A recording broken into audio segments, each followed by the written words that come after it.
All right, we're back live here on YouTube. Sorry for any technical difficulties in the first half with Indiana and Penn State.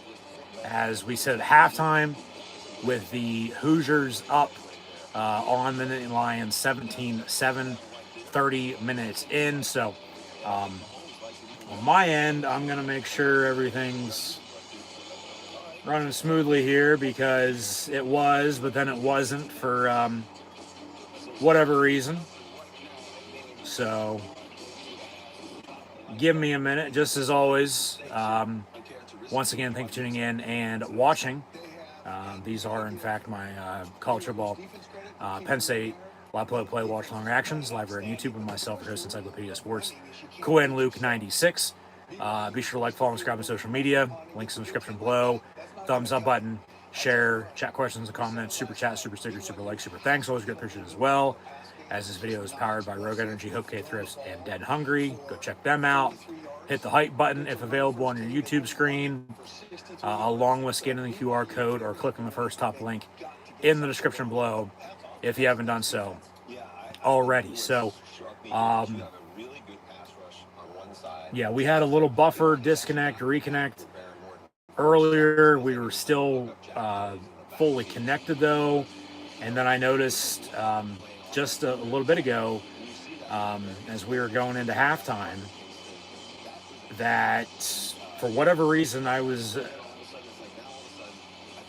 as everything else is working smoothly. See, earlier everything else went out for whatever reason. I don't know. It's technology. Okay, it's always good, but then also sucks when you need it to be good. So is what it is. Out of my control, but we're still live. So people said, and thanks for tuning in. But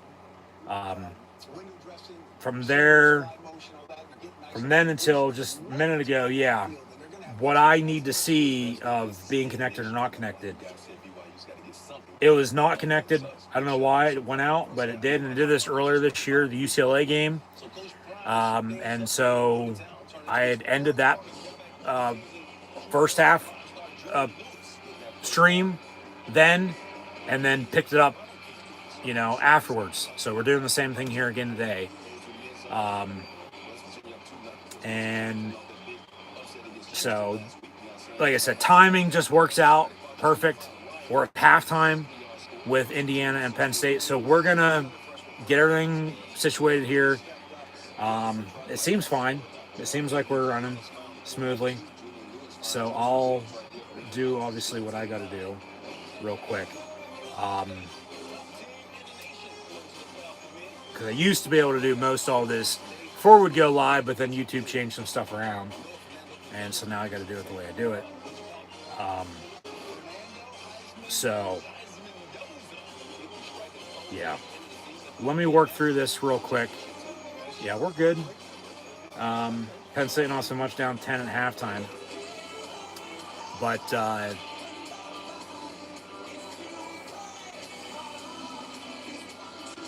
we will officially recap everything, for especially some stuff that might not have been said.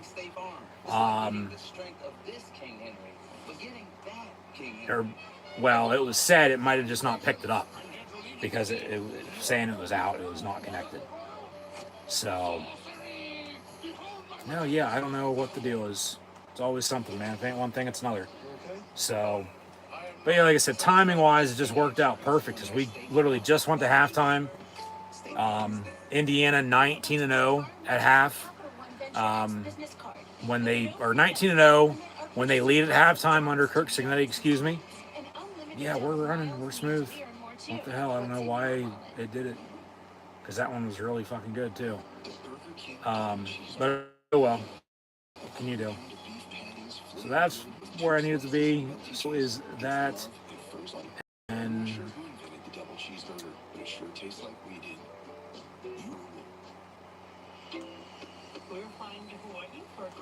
also with all those from the title to the description, the thumbnail, get these tags.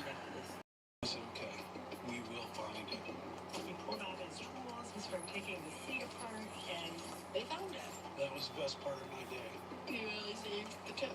Thank you, thank you, thank you. That's how good leads the way.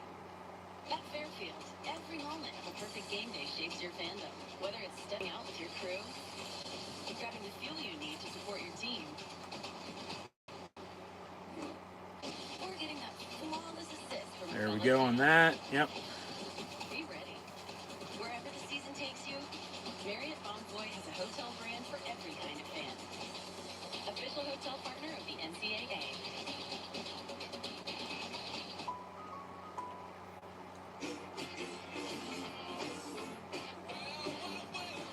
Yeah, that's probably what a lot of people are saying right now. Where were you there during halftime? Well, I missed a couple minutes as we went to halftime because of technical difficulties, but we're back up and running here. All right, there we go. So if you were watching earlier, the title's going to be the same, but there's going to be a 1 at the end. So that's how you'll be able to tell what's what, along with everything I'm saying, including welcome back. So, yeah, technical difficulties. We're at halftime, though. Indiana's leading Penn State 17-7. So, from all that to now, we move on. So, as I was saying, because I don't know what got picked up and what didn't before it officially went out, because I didn't realize that's on my end, my bad. Penn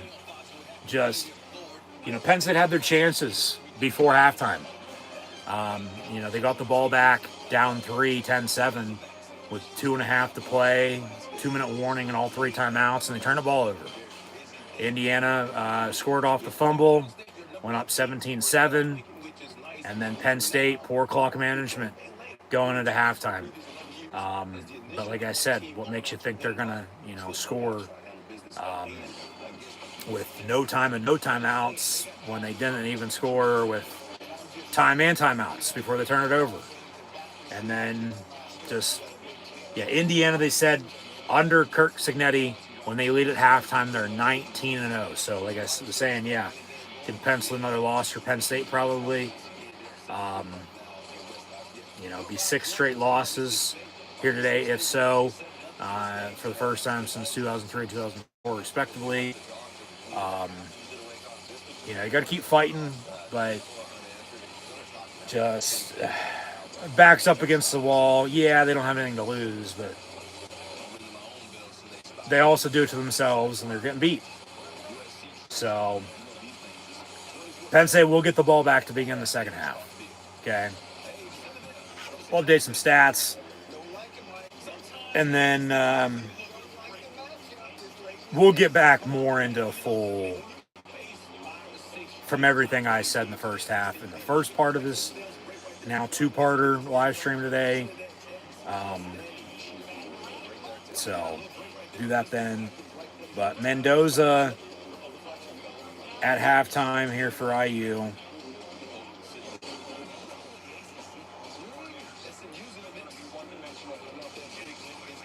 And Ethan Grunkmeyer. Mendoza's 10-12, 102 yards. Also has 4 carries, 30 yards rushing and a touchdown. Hemby has 6 carries, 20 yards. And Black, 6 of 17 and a score. Charlie Becker, 3 catches, 72 yards. Penn State on the flip side, as Indiana had a 20-yard field goal, I might add as well. They went up 7-0. Penn State tied it at 7. Indiana kicks a field goal. Luckily the defense, got off the field there, forced the kick. Down 3, 10-7, had their chance there before halftime to tie it up a little and take a lead. Turn it over, though. And then Indiana scored off it. Penn State down 2 scores at 17-7 at halftime. Probably could be worse. But Grunkmeyer is 9 of 11, 90 yards. Penn State has 18 carries, 29 yards rushing, and a rushing touchdown. Fat Man K-Tron Allen, 9 of 21. Singleton, 6 of 7 in the score. And then Trevor Pena, 3 catches, 52 yards, but hasn't had a catch since that big catch and run earlier on the touchdown drive. Khalil Dinkins, 3 of 33. Singleton, 1 of 5. Rapley at 1 of 2. Mark Campbell, 6 total tackles. Yeah, Barker has 1 point on the extra point, and they're not even getting them in field goal range. Would have took the points there before halftime if they would have been able to get in the field goal range. But they turn it over, still got the ball back, but then just, like I said, poor clock management. Penn State's 50% on third down at 4 of 8, as is Indiana at 3 of 6. Penn State 1-1 on fourth down. Total yardage, not much for either team. 102 and 67 for $169 for IU, and 90 and 29 for 119 for Penn State. 3 total penalties for 27 yards, 2 for 22 though against the Lions. The turnover, obviously, and then Indiana leading time possession 16:09 to 13:51. So Penn State's going to get the football back here to begin the second half. But we're going to hit the reset button here, and we're going to kick the second half off here momentarily. I just want to say thank you for tuning in and watching my college football Penn State live play watch long reactions live here on YouTube. As always, I'm your host, Encyclopedia Sports, Quinn Luke 96. Be sure to like, follow, and subscribe on social media. Links in the description below. It'll be Facebook, Twitter, Instagram. Hit that red subscribe button, notification button next, as well as stay up to date. Links once again in the description below. Thumbs up button if you're enjoying, hoping for a Penn State win. That probably won't happen, but thumbs up button, share, hashtag college football, hashtag Penn State, chat questions or comments, super chat, super sticker, super like, super thanks. Always greatly appreciated as well. As this video is powered by Rogue Energy, HopeKThrifts, and Dead and Hungry. First off, with Rogue Energy, be sure to get your favorite energy and hydration flavors in can or tub form. Shakers and Rogue Energy merch at the link in the description below. Be sure to use the code Luke123, that's Luke123, for 10% off. HopeKThrifts, that can resell shop that focuses on staying in the environment in cheap and fashionable way, as most items are $20 or less, and include brands like Mercurial, Converse, Free People, and Shein, among others. HopeKThrifts found on Depop, Instagram, Macari, and Poshmark. Yes, you guessed it. HopeKThrifts is HopeKThrifts. So be sure to use the message seller code CHEAPTHRIFTS, CHAPTHRIFTS, CHEAPTHRIFTS for 10% off. Link also in the description below. And then Dead and Hungry, a novel written by Nathan D. Mitchell, found on Amazon. Once you go check it out over on Amazon, if that doesn't interest you, you might as well be what the title says. Also, if available on your YouTube screen, be sure to hit the hype button, along with scanning the QR code behind me if you haven't done so already, or you can click the first top link in the description below. It's as good as the QR code. So as we're on Fox for a big noon kick with Gus Johnson, Joel Klatt on the call, I'm your host, Encyclopedia Sports, Quinn Luke 96.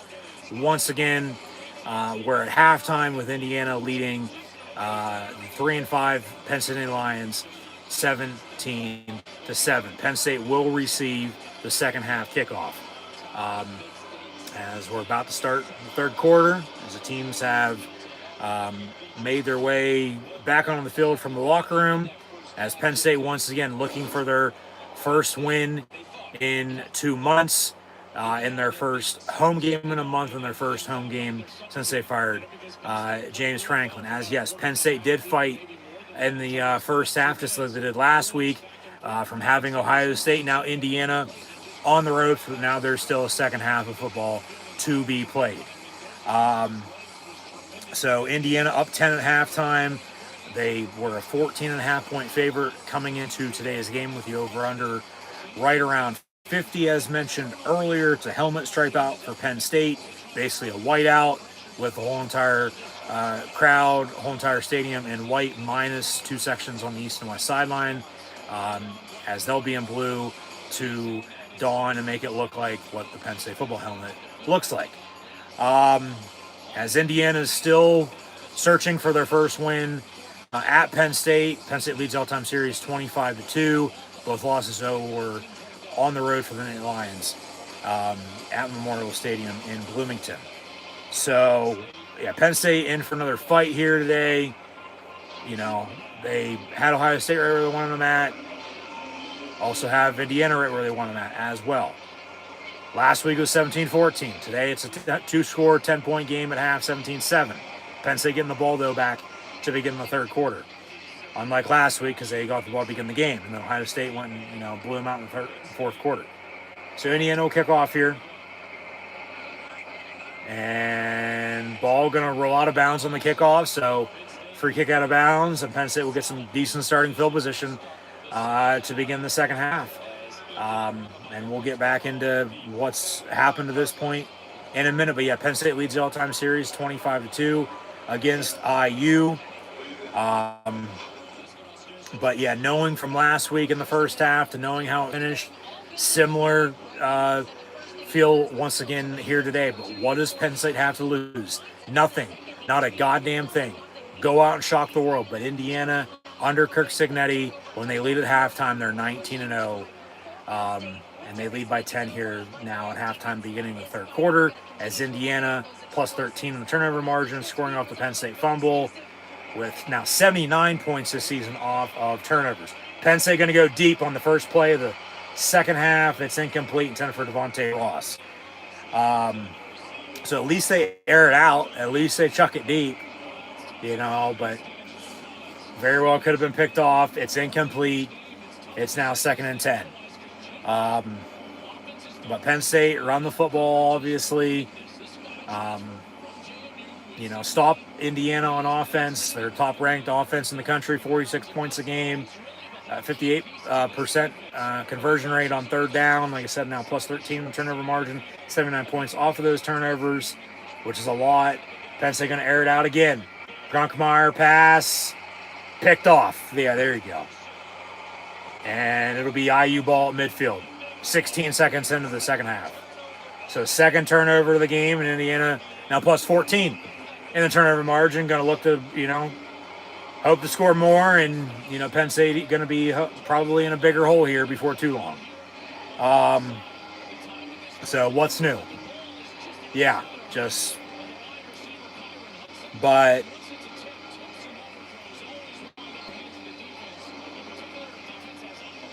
can't turn a football over. You just can't. But they do. At least they're airing it out, but then you still got to execute. Yeah. So from the 50, from midfield, 1st and 10 for Indiana. They'll run it, and a good 6-7 yards up the middle. 2nd and manageable coming up. So, yeah, Penn State, just don't break. They go saying offensively, yeah, they run the football. Singleton, the rushing touchdown record, nearing Fat Man Kaytron Allen, also in the rushing yard record, nearing as the season will come to a close over the next couple weeks. Penn State trying not to lose 6 games in a row for the first time in 21 years.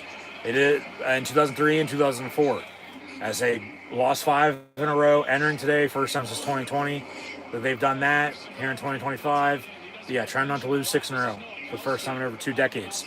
But Penn State, as mentioned on November the 8th, they're 8-6-2 all time, 8 wins, 6 losses. Yes, 2 ties. I know I'm repeating myself a little bit here, but make sure everything's said and accounted for from the first stream that got interrupted due to technical difficulties. Now we are back live on YouTube, so thanks for tuning in or back in and watching. Be sure to like, follow, and subscribe on social media. But, Kirk Cignetti's got Indiana in a damn good spot. And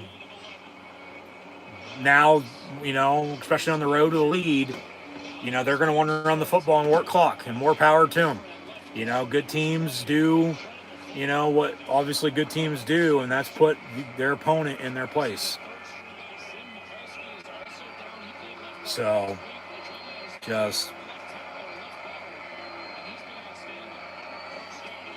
Penn State had to give themselves a chance. As I mentioned, Penn State had to, as passes complete, broken tackle. They had them, tied at 7, down 3, but then they fumbled, with more chances before halftime. The turnover cost them, and then points. And then they turn it over here again to begin the second half, and it's probably going to cost them even more points. And you're just going to be in a bigger hole. Just frustrating. But we'll talk more about the offense in a minute. This defense got to get off the field, get stops, but probably not. Indiana's going to score, if I'd have to guess. So they'll run it, get the first down. Yep. So they've hung around until they're not hanging out anymore, Just, yeah.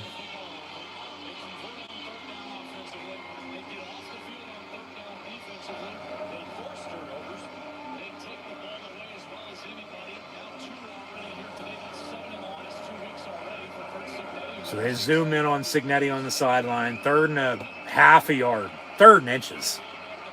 11 and a half to play in this 3rd quarter.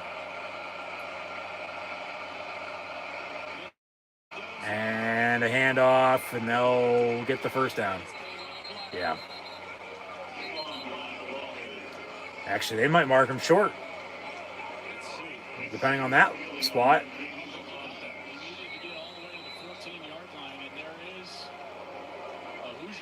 So now an injured player again. So we'll probably take an injury timeout. We'll get back to it.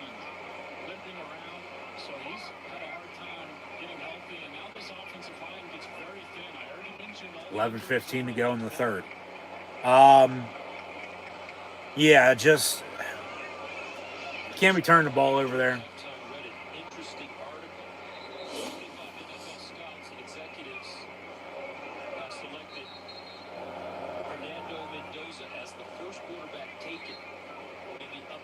That's a first down, I think. If they look at that, they'll probably overturn that. But then it's also, you're not going to overturn a, spot challenge. Like, yard, 4th and inches. Indiana going to go for it.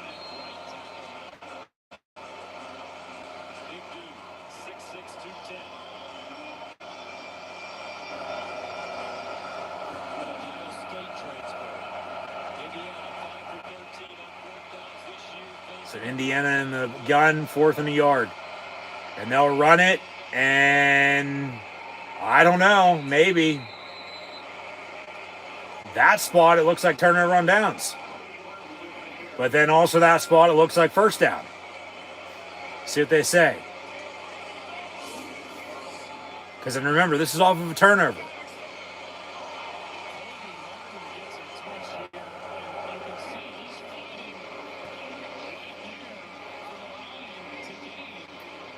I don't know, man.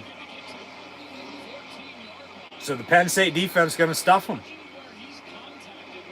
We'll see the spot. They're going to bring Changing out for a measurement. Yeah, previous plays under further review. So they're going to think about it. Hopefully they tell us something good.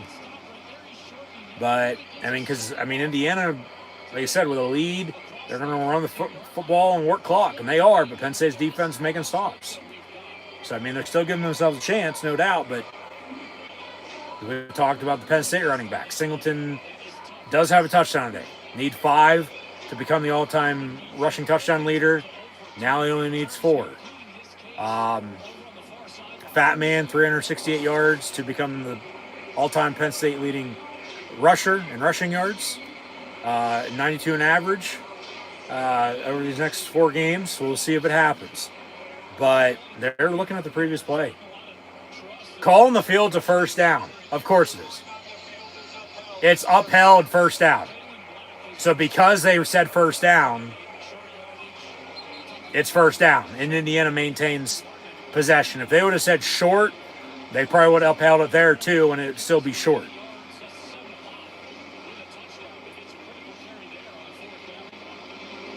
But 1st and 10 IU, what can you fucking do? It is what it is. It's what they call it. You live with it, you move on.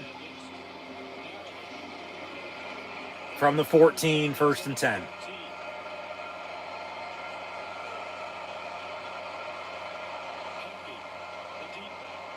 And they'll run it again. And about a yard on the run.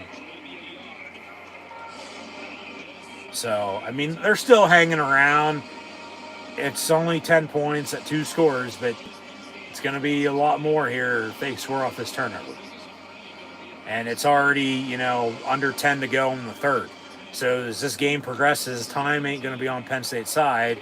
And, they're down and going to be down by as much as they're going to be down by.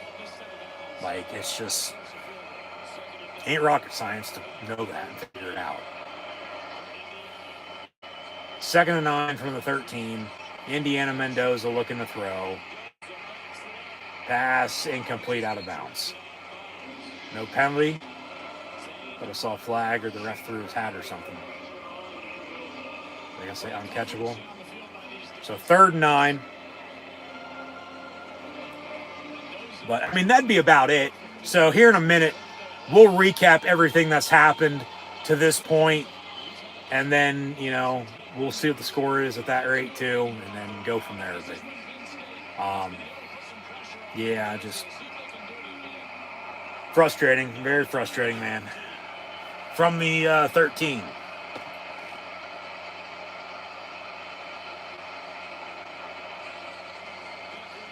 And pass complete on a bubble. But they wrap them up, so they're going to force a kick. So Indiana should kick the field goal here to go up 20-7. Still a 2-score game there at 13. You know, Penn State would need 2 touchdowns to, you know, take a lead, but they won't. They probably won't.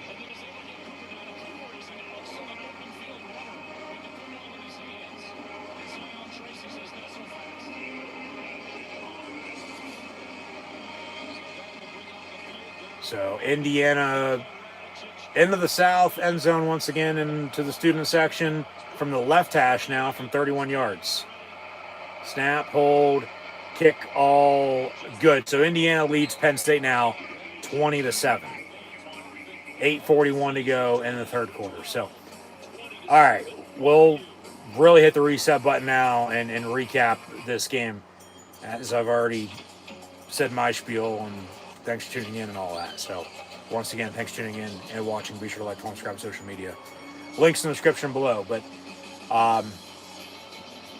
yeah, Indiana, as they got the ball to begin the game, couple 3-and-outs on both sides. But then they hit a deep ball, ended up scoring on a quarterback run, up 7-0. But then Penn State responded. And then Singleton had a rushing touchdown of his own. And coming into the game, needed 5 rushing touchdowns to become the all-time Penn State rushing touchdown leader. He now only needs 4 to surpass Saquon Barkley at 44. The record's 43. He needs 44. Kaytron Allen has more rushing yards than Singleton here today. Once again, which is no surprise, he's been the go-to back. But the fat man needs 368 yards over these next 4 games. It averages out to 92 yards a game for Kaytron Allen to become the all-time Penn State rushing yards leader and record holder, surpassing Evan Royster if he does so.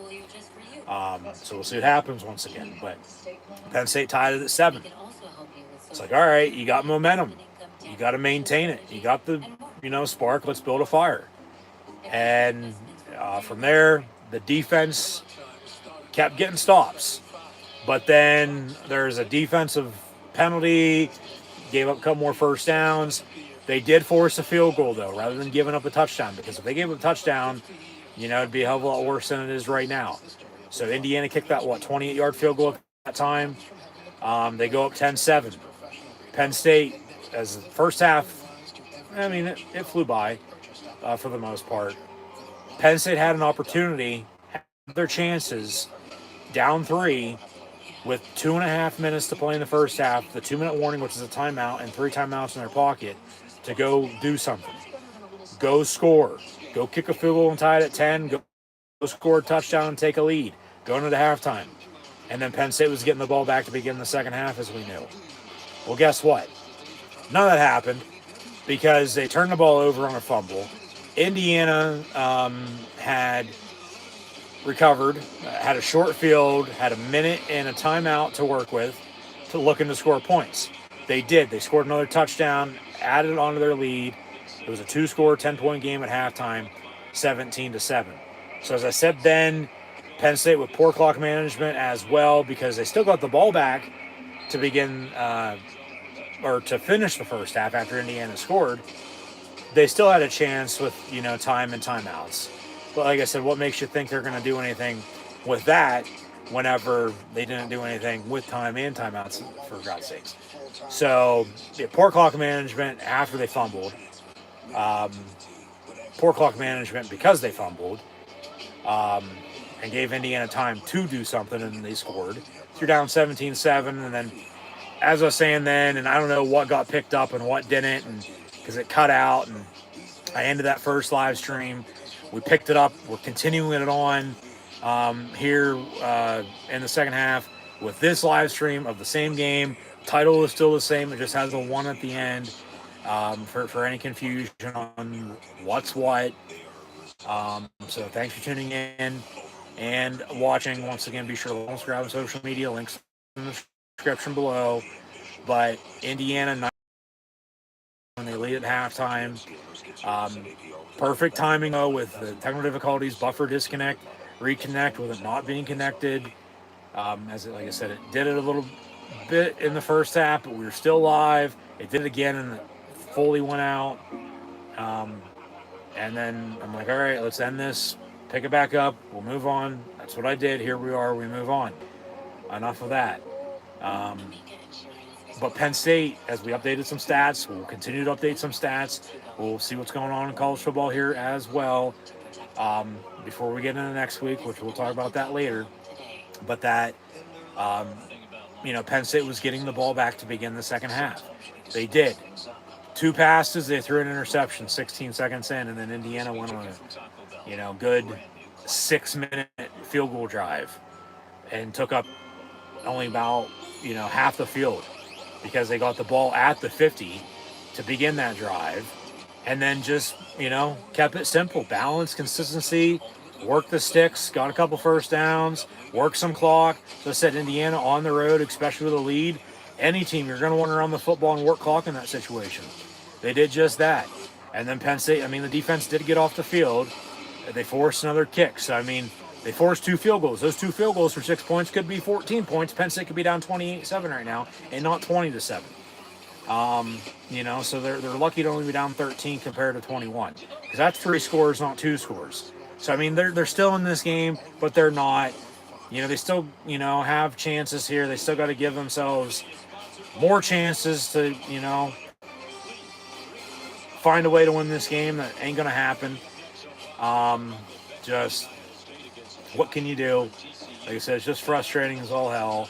They're bad. They're not a good football team. They do something good, and then, it's momentum that's gone. And then whoever they're playing, just it goes away and goes in their favor then. And it is what it is at the end of the day. Like I said, we're not coaching, we're not playing. We're sitting here analyzing, watching the game, calling as I see it as fans. So thank you for tuning in and watching. Once again, be sure to like, follow, subscribe on social media. But 1st and 10 here, Penn State from the 25-yard line. Down 13, 20-7 with 8:41 to play in the third quarter. Out of the pistol, Grunkmeyer will hand off to the fat man, Kaytron Allen, as he gets stuffed and again on the play. 2nd and 10 coming up. So, yeah, that last drive, as they got the ball back to begin the third quarter, they threw the interception. And then as Indiana was plus 12 entering the game, in the turnover margin, they're now plus 14 in the turnover margin. And I believe it's 82 points off of turnovers for IU this season. Because they have 10 points off of 2 Penn State turnovers now here today with the touchdown off the fumble before halftime, and then also that field goal off the interception in which they also work clock. So now Penn State down even more, time ain't on their side, and it's just, you got to do something, but, when and what, I don't know. So 3rd down already, potential quick 3 and out coming up for blue and white, but yeah, 3rd and yard, see if they can convert, but Indiana just kicked the field goal. Penn State getting the ball back here now, and that's about it. There's not really much else to be said other than everything I've already said. So if I missed anything in a recap, from the first half to now here in the second half, go check out that first part, as here we are in the second part, and we're still connected. Just thanks for tuning in. 3rd and yard. And they'll run a shuffle pass over the middle, get a first down. Fat man gets 6 yards and a Penn State first down. So they'll move the sticks. 1st and 10, Penn State. And like I said, we'll update some more stats here and go from there.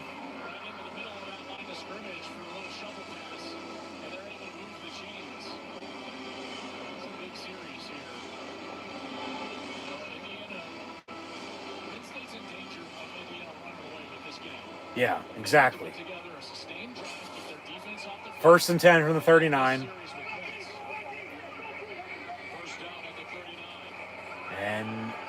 fake the run. Grunkemeyer looking to throw. It's caught. Trevor Pena at the 45. He's been the go-to wide receiver today. A couple big catches for a couple big first downs for him. They'll move the 6 again into IU territory now. 1st and 10, Penn State.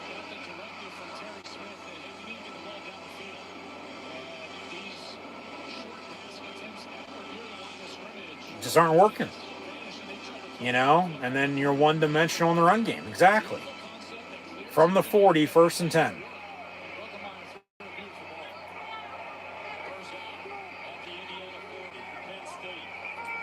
And quick bubble screen complete, Nick Singleton, but he's going to lose 2 yards. So just as they go forward, they go backwards. Just take 1 step forward and 2 steps back. 2nd and 12.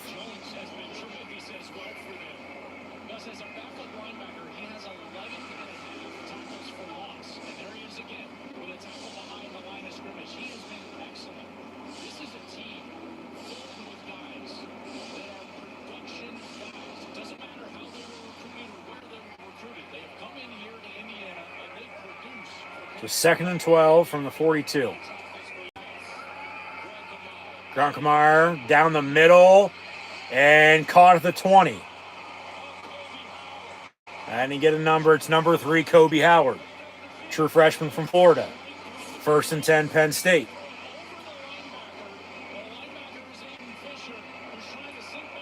So they'll show the replay and the live shot in the split screen. And a whistle with a penalty flag. And a false start here for Penn State. Yep, they weren't all set. Legal formation, basically. So they'll replay first down.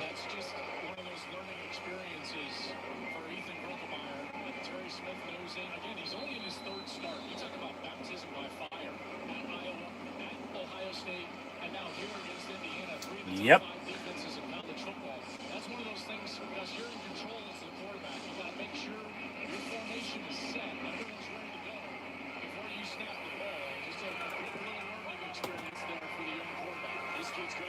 From the 25 after the penalty, 1st and 15.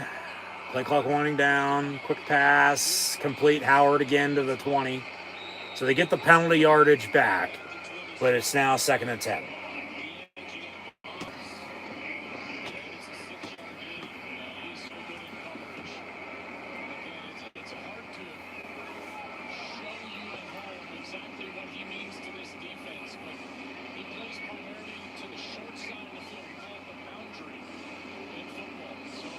Second and 9 from the 19. I mean, you're kicking a field goal if, you don't score. Because it's still 2 scores at 10, but then thing is, time ain't going to be on your side because this is a very fast-paced third quarter. 3 and change to play in this third quarter. And it's not even 2:30 yet.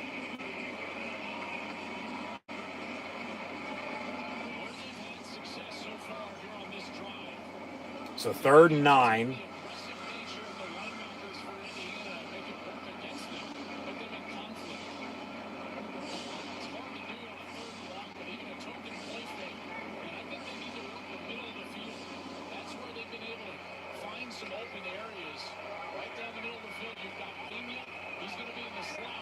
Third and 9 from the 19. And Grunkemeyer incomplete. So 4th down, kick it. You got to kick it. You can take your points. That's not 4th on the yards, 4th and 9. But then you got to get a stop on defense because you give a touchdown, you're down 17 then, which is 3 scores. But if you force another field goal, you're back down to 13-yard now, down 23-10. But then it's still just back and forth, back and forth, back and forth. And time ain't on your side. So they will kick it. I mean, you sort of have to. 36-yard field goal.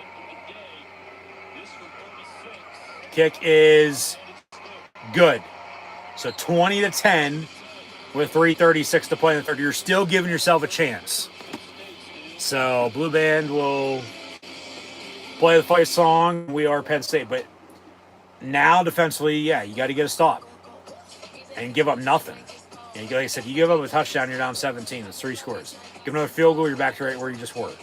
At 20-7, it's just 23-10. Still 13-point game win. And then you still need 2 touchdowns if you can hold. If you can hold. So, but in a situation like that, it's 4th and 9. It's not 4th and yard or 4th and anywhere in between. You know, so you have to kick it, take the points. You don't know you're gonna need late. Better to be safe than sorry. Because then if you don't kick it, you go for it, don't get it, you're still down 13, and then they score off if you're down 23-7, 27-7. So you kick the field goal. You're down 20-10. Indiana can get the ball back. Yeah, you got to get a stop. Like I said, you give up a touchdown, you're down 17. You give up a field goal, right back where you just scored 23-10. You still need 2 touchdowns, so it didn't get you anywhere. But you take the points, they do. It's 20-10. Defense needs to stop. Turnover would be nice. You know, they haven't got one on defense. They've given up, 2 on offense. Indiana has 10 points off of it. So guess what the difference is now? Those 2 turnovers. Exactly. Or else you'd be tied at 10. So, yeah, that's also frustrating, to say the least. Understatement. But, because, I get that's not how it went, but that's how Indiana has scored since right before halftime and right after halftime. Yeah, they're working clock and more power to them. But they're also capitalizing off the 2 Penn State turnovers. Penn State had a fumble before halftime when they had a chance to go tie the game up, let alone take a lead, and turn it over. Indiana scored 7 off of it. Penn State got the ball back to begin the second half, threw an interception on the second play.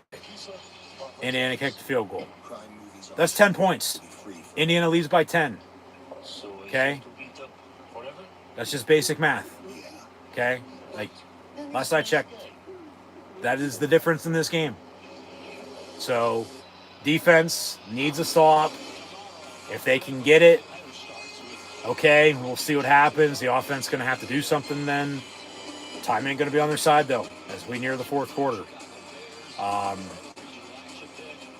But if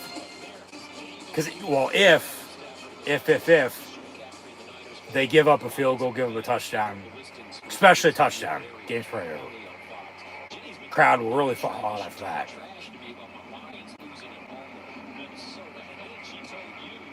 But if they can get a stop on defense, get a turnover, get a quick 3 and out, force a punt, like they were doing earlier in the game, then okay. But then they're still down 10. Like they had a chance to tie it at 10 before halftime, let alone take a lead. They turned it over. Indiana scored. Indiana scored again off of another turnover on a field goal. That's the difference. I can't state it enough. That's that. But it is what it is. So 20-10 your score. Take another commercial break after the field goal with the commercial break, and then kick off another commercial break. So we'll get back to the action here in a minute. But, man, just they're still so close, yet still so far away. Trying not to lose 6 in a row for the first time in over 2 decades. Obviously those were tough times. These are tough times. Like I've stated in the past, we'll see who the real true fans are, who bleeds blue and white and who doesn't. Yeah, just nothing to do. I'm just be pissed off. So, yeah, we'll see what happens. But going to be a big defensive drive. That's all there is to this game now. You got to make it a one possession, game. One drive at a time. You're down 2 scores. So, yeah, if they can get a stop and get some more points on the board, and it's a whole new ball game. And this crowd will come alive then in the 4th quarter for sure. And you might be in a good spot. That's why I was saying earlier, just give yourself a chance. Get this game into the 4th quarter with a chance to win it. If they can do that, they'll be fine. But if not, and, that really don't have momentum, you just kick the field goal, and you're still down. So it's been all Indiana today. You know, they've never trailed. You know, Penn State had it within 3. As they were tied at 7, but then had it within 3. And then down 10. And then down 13, and now down 10 again. So just, if ain't one thing, it's not going to keep chopping, but we'll see. It's going to turn into another loss. I know it is. Like, I'm not fucking stupid. But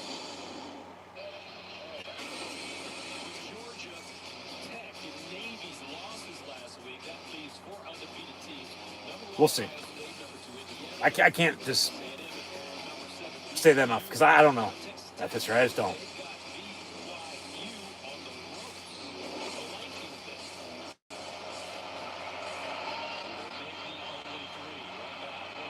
So 20-10 with 3:36 to go in the third.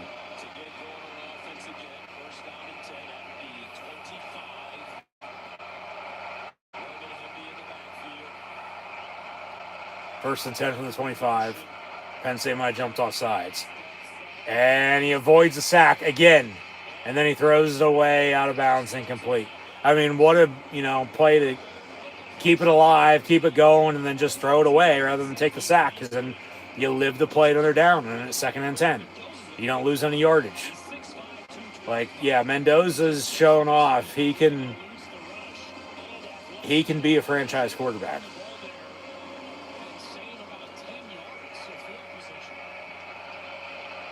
On the right team. He goes to somewhere that they're used to going through quarterbacks like they're toilet paper, then he's going to be in trouble. But handoff and 3 yards on the run, 3rd and 7. Come on, defense, where are you at? Come on, defense. Let's get a stop.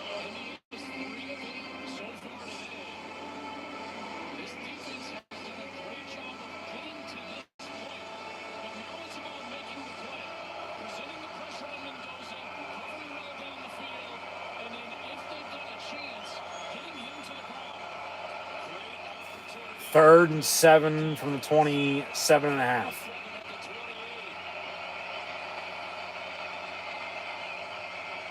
Mendoza in the gun, gets the snap, pressure off the edge. He gets hit as he throws, and then it's still caught for a first down.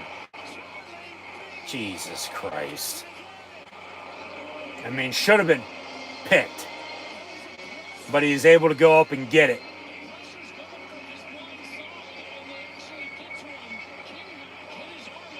I mean, that's like a couple weeks ago on Sunday Night Football, Steelers-Packers, the Steelers defense, giving up a couple pass plays like that to the Packer offense. From the 38, 1st and 10. Handoff. And 5 yards or so on the run. 2nd down. Good God.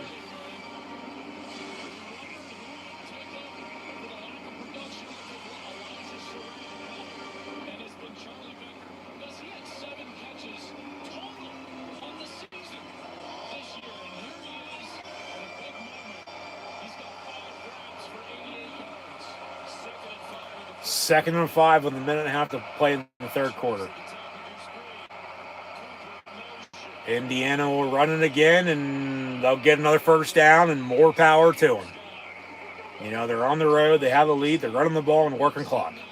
They're going to run it until Penn State stops them. Right there.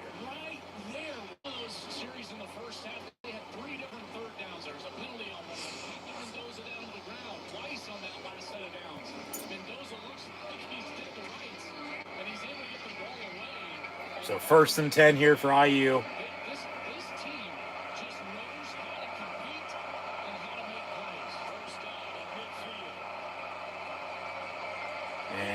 Fake the run, a little high on the pass, incomplete. So 2nd and 10 with 45 seconds down to play in third.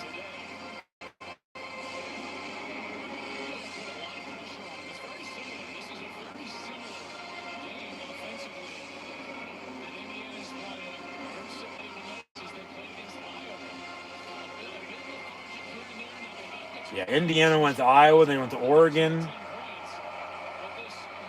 Coming to Penn State here today. They got Wisconsin next week, I might add. Like, they're just winning. You know, that's what Cignetti does. He wins. Google him. So Indiana runs it for a yard. They don't have to snap it if they don't want to on 3rd and 9 here coming up. There's about a 6-second differential between the game clock and play clock. So we'll see if they snap it or if they don't. Yeah, they're going to head into the 4th quarter with a 10-point, 20-10 lead. So 15 minutes to play. I mean, Penn State's still right there. You know, only down 10. Not down 3 scores just yet. But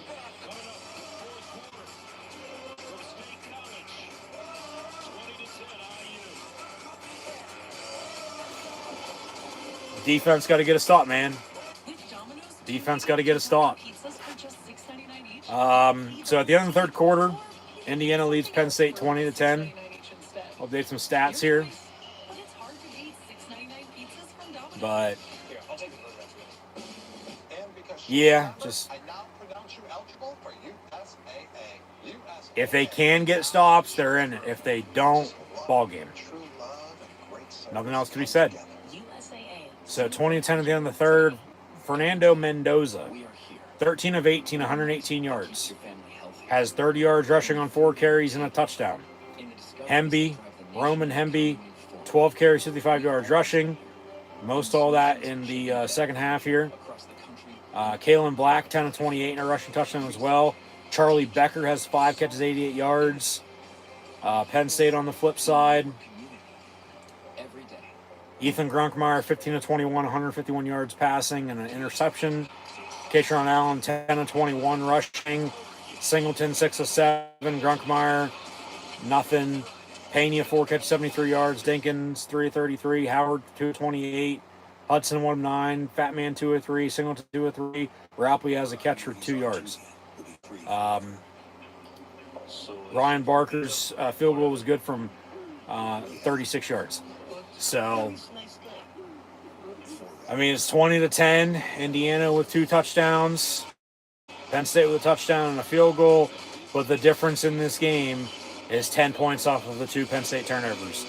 And that's why Indiana leads by 10 right now, 20-10 as we enter the 4th quarter. Unless we'd be tied at 10 right now. And it's a whole new, you know, look at what's going on. It's a whole new ball game. And his perspective is everything. So 20-10 here with 15 minutes to play.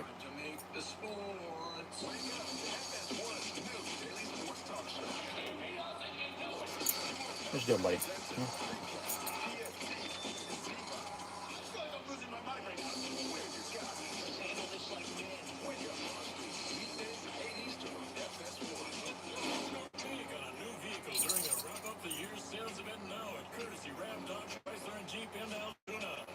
Check the scoreboard with the power of available Ram 1500 engines. The Ram Sax competition has the most awarded duty in America. The special teams at Courtesy keep your vehicle off the sidelines with factory trailers. Touchdown to savings with Ram, Dodge, Chrysler, and Jeep at your hometown auto dealer. Courtesy Motors in Altoona. Thursday Night Football on Prime. It's on. We'll let them know. This week, it's an old with New York Jets meet the New England Patriots in a classic matchup.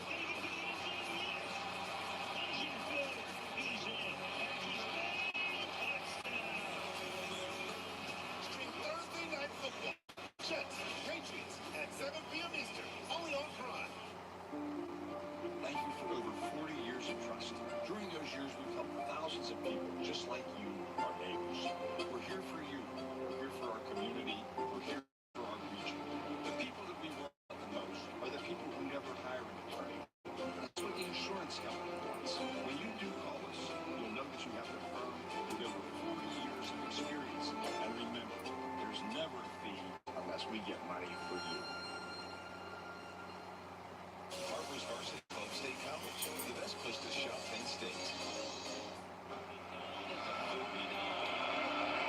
As we begin the fourth quarter, Indiana leads Penn State 20-10. 3rd and 9 from the 49. Come on, defense. Get a stop. Get off the fucking field. And Indiana going to go deep and incomplete. 4th down, they're going to have to punt. So Penn State's going to get the football back with a chance to cut this lead. Would be a chance to take the lead if they didn't fucking turn the football over today. But that's neither here nor there because that's not what has happened.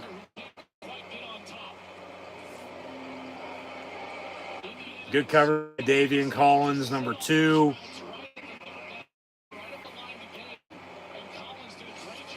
Fourth and 9, Indiana will punt.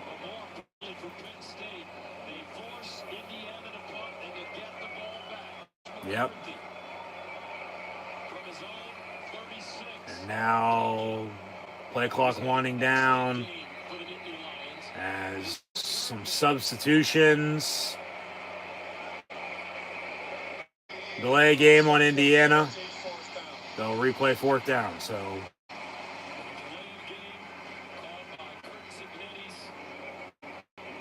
whether they meant to do that on purpose to get the punter some more room to punt it, or substitution issue, I don't know. But 4th and 15, Indiana's still going to punt here. So Penn State's going to just don't turn it over.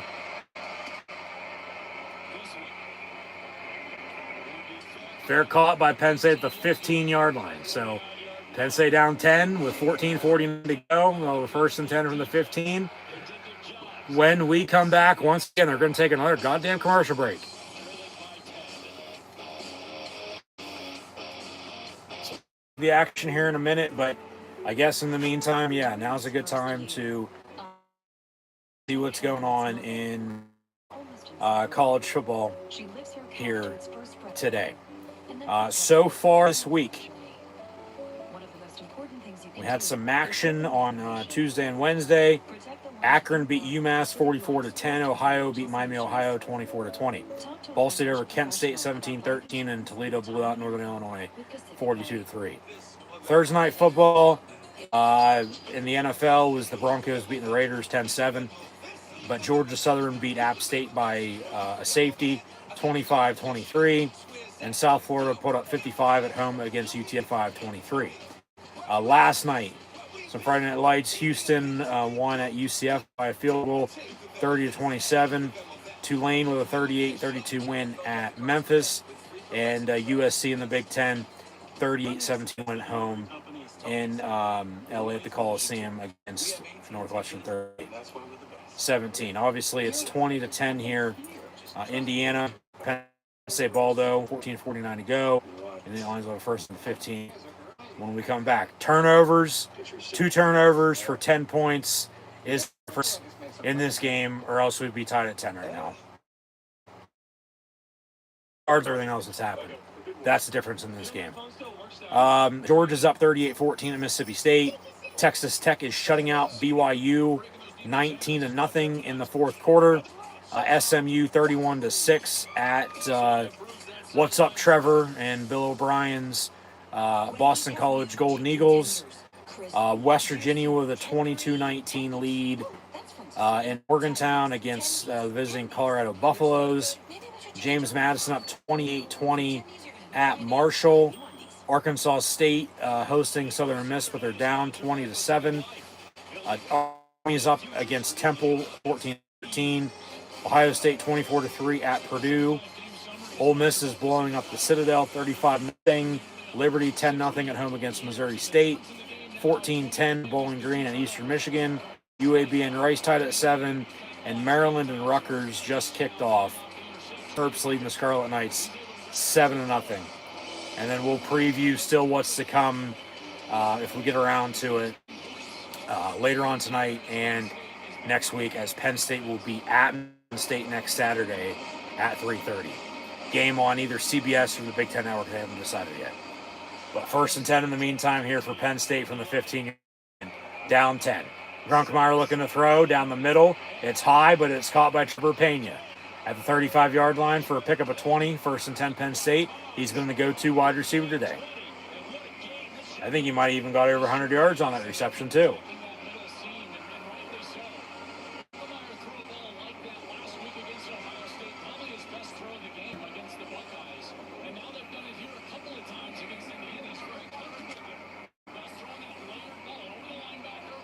So 1st and 10, Penn State from the 35. Out of the pistol, Grunkmeyer in at quarterback.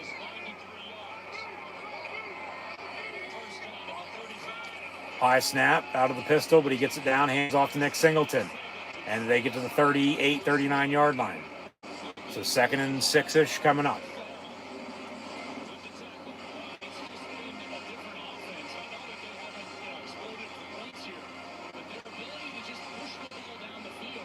Got to keep it up.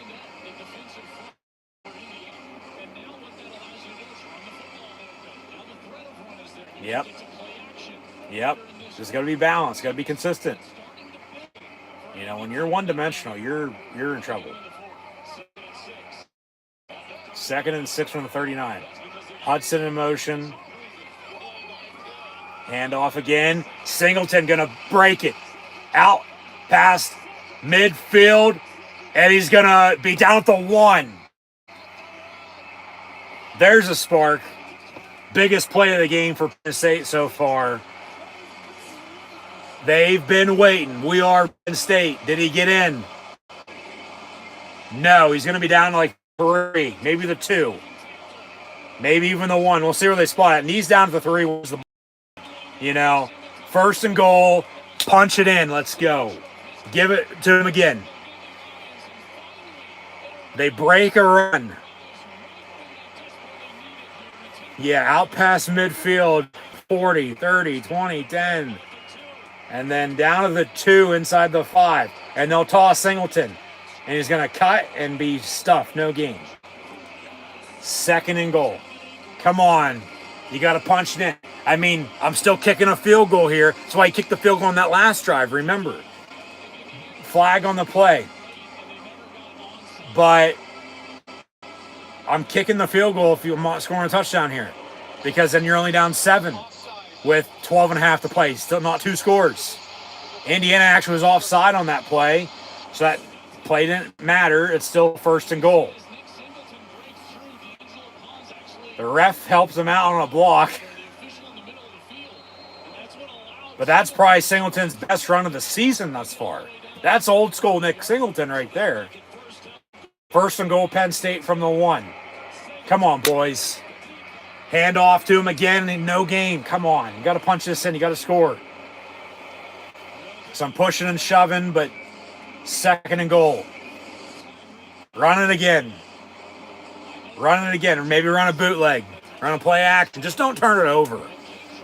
You know, this is going to be typical Penn State. They don't score a fucking touchdown. Get inside the 20 and can't punch it in. What's new?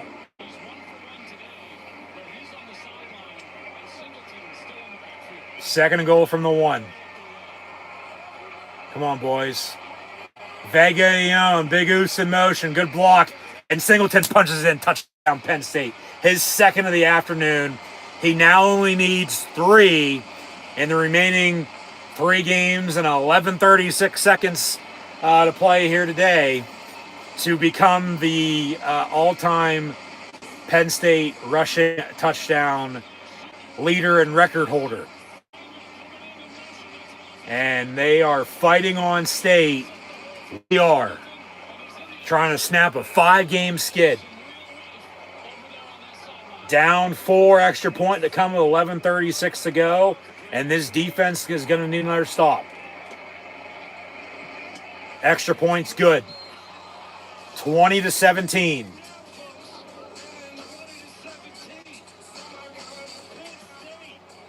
And we are.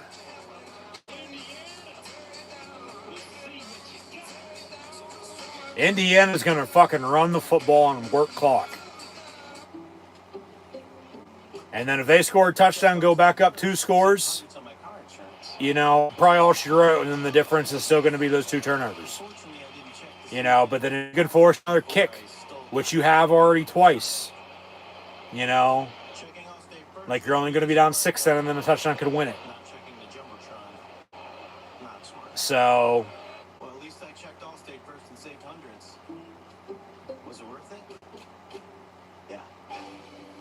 we'll see, man. I mean, once again, what do you have to lose? Nothing, not a goddamn thing.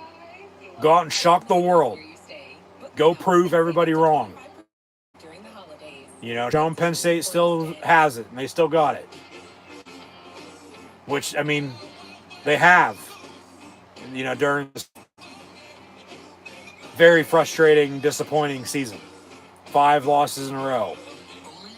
Because they've been so close yet so far away. You know, every loss, just not this year, but from the start of last season until now, other than last week, has been by 1 score. So, 3-point game here, it's 1 score. You know, but if I'm Indiana, I'm running the football and working hard. But what this defense needs is a turnover to, you know, even it out. And then you're either getting a field goal out of it and tying it at 20, hopefully, or you're scoring a touchdown and taking your first lead. The closest they've been is tied at 7. They were down 3, but they were tied at 7 right before that. And then it's been a, 10, 13-point deficit. 10 for the most part on a couple of different occasions. But a big run by Singleton. A huge run by Nick Singleton. Best run of the year for him. I mean, when they needed it most, they got it. You know, so thank you. And yeah, he only needs 3 touchdowns now to become the all-time Penn State leading rushing touchdown record holder, surpassing, say, Barkley.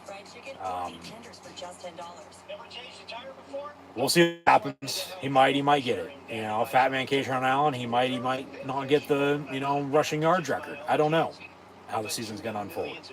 So that's why I said they lose today at 6 in a row. You got to win out to make a bowl game. You win today, you only have to win, 2 of your next 3 to make a bowl game. But remember, last time they started or went on a 5-game losing streak, they started 0-5-20. They won out and went 4-5. And there's 4 games left here today, so maybe there's a chance. I don't know. AP poll era, which head coach holds record for most wins in their first 2 seasons at a school? That's interesting. That's a good question. Is it Joe Paterno?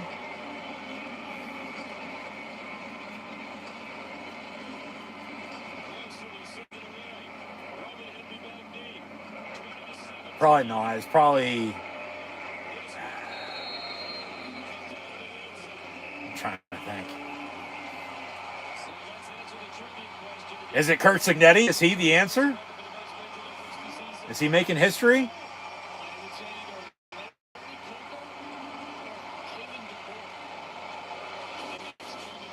It's Kalen DeBoer, Lincoln Riley, Mark Helfrich, Urban Meyer, and Larry Coker. So 25 and 24, and I mean, that's 2 years and a lot of fucking wins. Yeah. 1st and 10 from the 25. Come on, defense. It's got to stop. Indiana will run the ball for 2 yards. 2nd and 8 coming up. Need a stop. Need a turnover. Just need to get the ball back with a chance to go tie it up, let alone take a lead. Because then you're hoping to work clock yourself and score.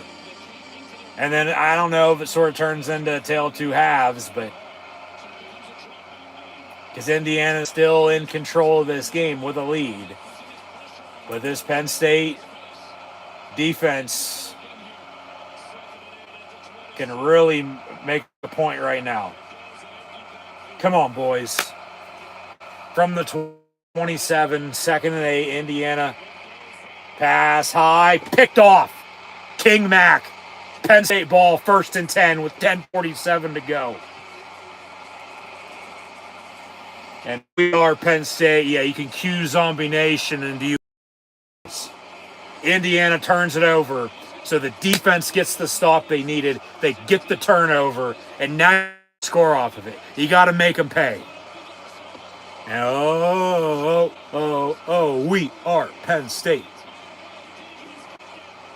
You can tell they're sick and tired of fucking losing now. They have all the momentum in the world. Because right now, still the difference in this game is the points off of turnovers. They have a chance now to even it out with scoring off of this turnover. And they got a short field to work with, 44. It's 1st and 10. Come on, let's go. Reynolds in motion, out of the pistol. They'll run Fat Man. He loses 3 yards. 2nd and 13. So Indiana quiets the crowd just like that. But still, if not now, when?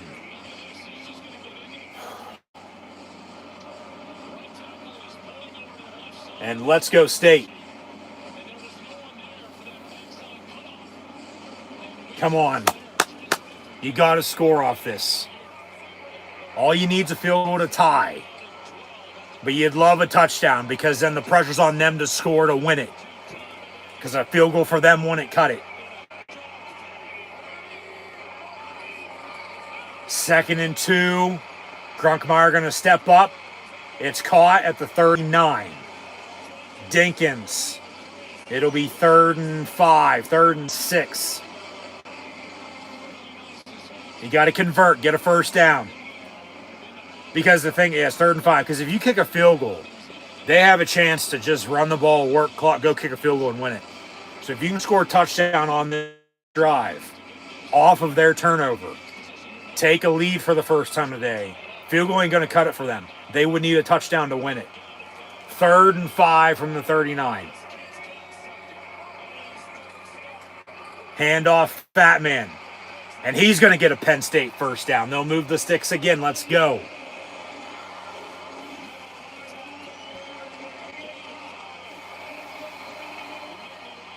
Come on, boys.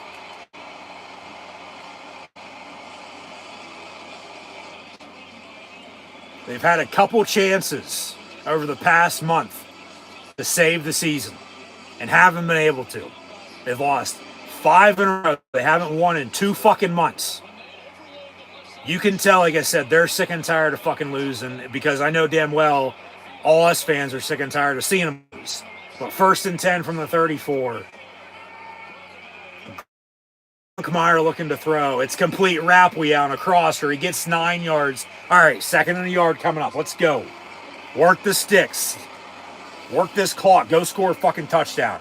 And give them no time needing a touchdown to win it. Put the pressure on them.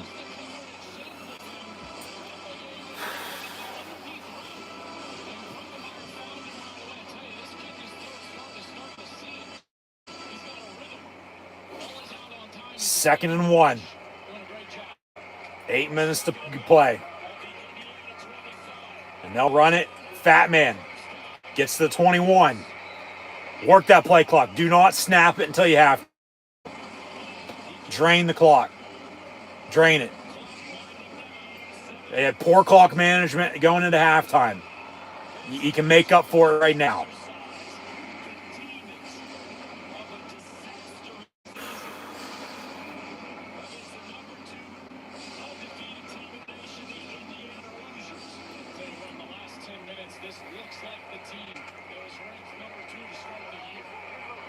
First and 10, Penn State.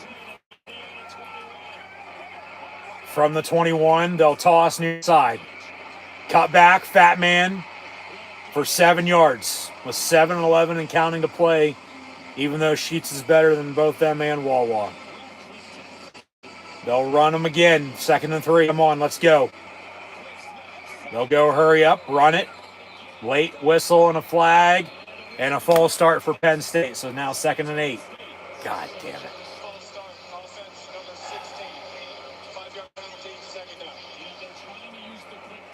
Penn State hasn't won a top 5,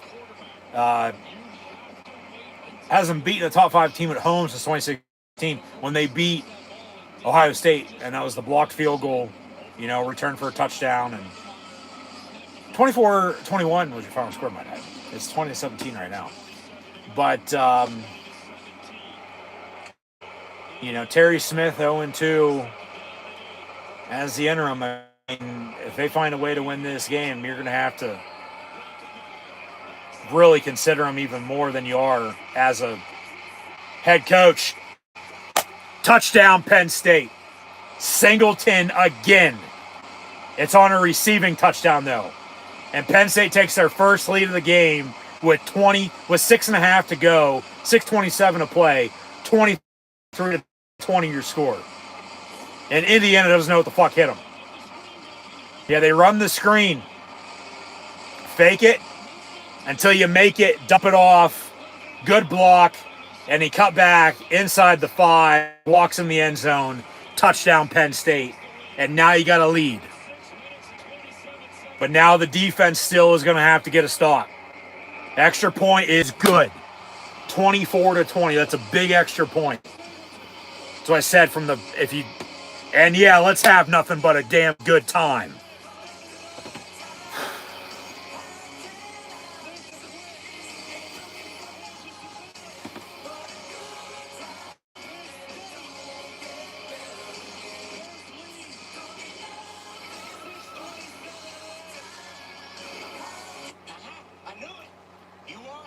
We are Penn State. Ain't over just yet. Okay? Man, just... They're sick and tired of being sick and tired, just like all of us. And a huge touchdown drive. I mean, it goes back to that run. And then they scored and cut the lead. Got another stop with the interception. Scored off of it. That cancels out. Okay? Remember, Indiana still has 3 points off of the interception, though, to begin the second half. So Penn State evens it with the fumble and points off of, and then points off the interception now at 7 apiece. It's 24-20 with 6.5 to go. Man, talk about wave of emotions.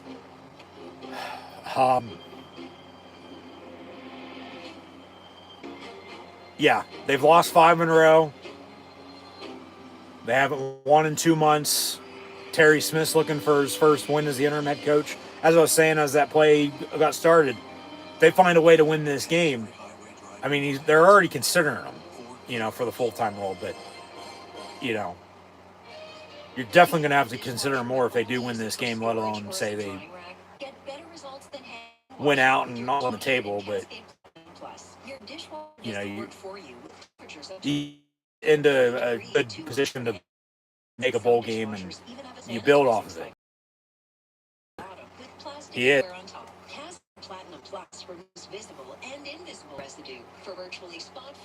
But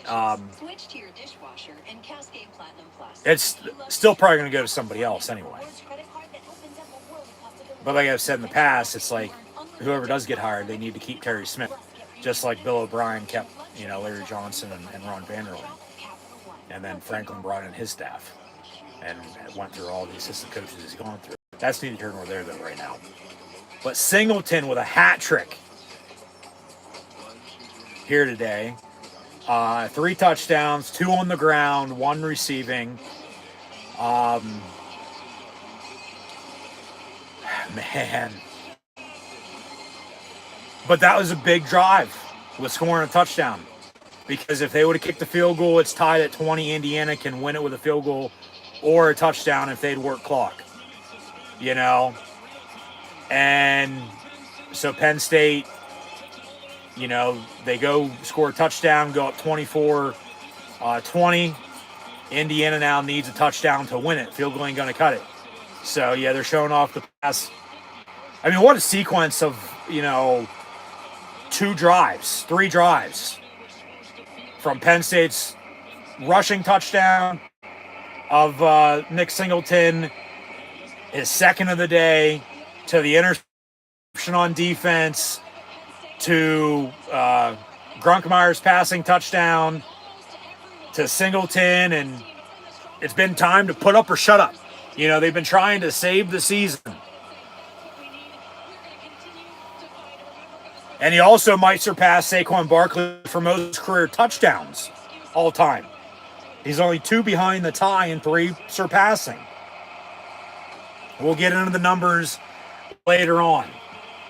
But come on, defense. Penn State now leads 24-20 6:26 and counting to play. It's a hold. Pass over the middle, caught, first down IU at the 38. So both teams, as Indiana now has new set of downs, 1st and 10, 6 minutes to play. It's 24-20.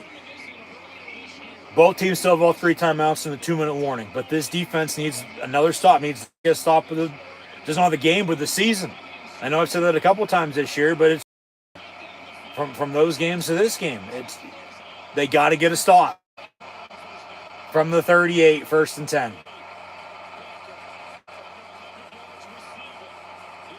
Handoff and 2-yard run. Tracy and Collins on the stop.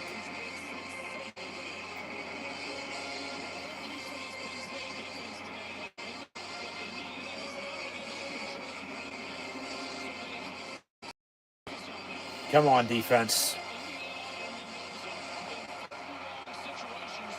And then it's, you think about the coaching search and all that. Penn State wins this game. It's like everybody's, I want the Penn State job now that they beat Indiana. One of those. When they said they didn't or they already extended or whatever the case may be. Mendoza goes down the sack. Indiana's going to want a horse collar, but they ain't going to get it. As Denai Dennis Sutton wraps him up. 3rd and long.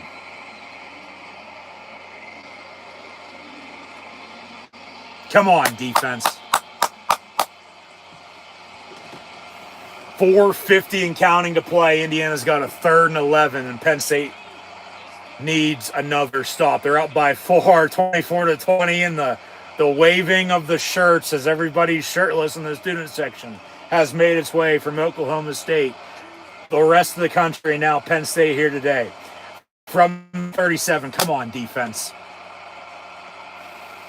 Play clock winding down. It's a delay of game. It's a delay of game. Where's the penalty? That's delay of game. That is delay of game. They did not call a timeout. It's a penalty. No, they did not get it off. Delay of game, Indiana. Back them up. It's 3rd and 16. Let's go. It'll be 3rd and 16. Give me a hell yeah. Come on, defense. You smell that? Let's get another fucking turnover. Let's go.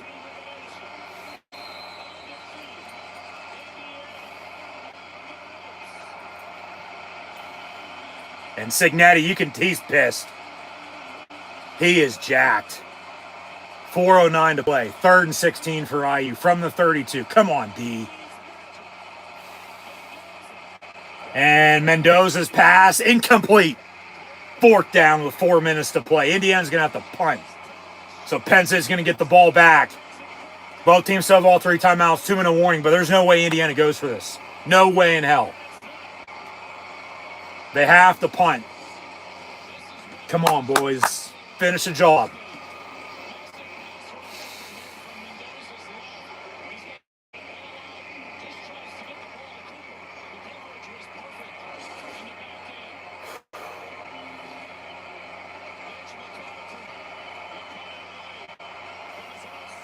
Indiana will have to punt. Just don't muff it. Do not turn it over. It's going to go out of bounds around the 30. Penn State getting the ball back. 1st and 10 with 3:53 to go. 3 timeouts. 2-minute warning and a 4-point lead. Guess what? Run the goddamn football. Singleton and Allen. Run the ball, work clock, make them call their timeouts, put it to them, and knee this fucker out. Finish the job.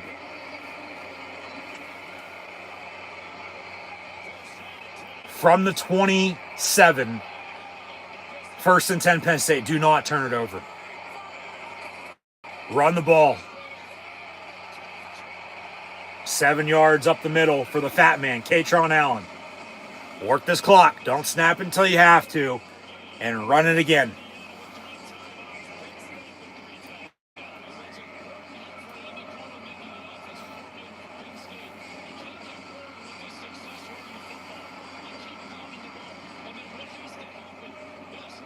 $20 seconds on the play clock. Don't snap until you have to.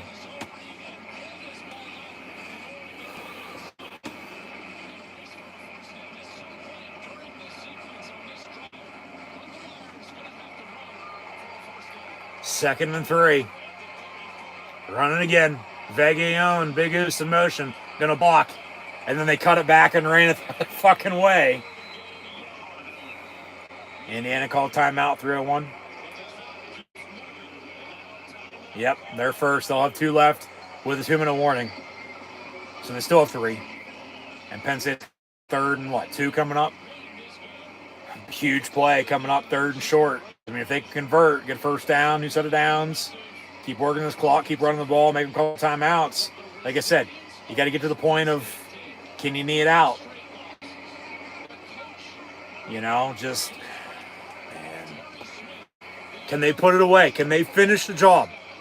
We're going to all find out together. So thanks for tuning in and watching. Be sure to like, follow, and subscribe on social media. But,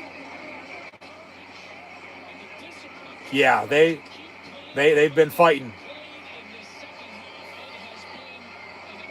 As like I said just a little bit ago, their last win against a top 5 opponent was when they blocked the field goal and returned it for a touchdown in 2016, October 22nd, against Ohio State. In which, you know, changed trajectory of Penn State football the past decade. 3rd and 2 at the 35. Can they convert? They'll run it again up the middle. Fat man, first down, Penn State. Let's go. Indiana going to call another timeout. They got 2-minute warning. They might let this first down play run and then call them. It starts up front. Dinkins, Rapple, Drew Shelton, 66.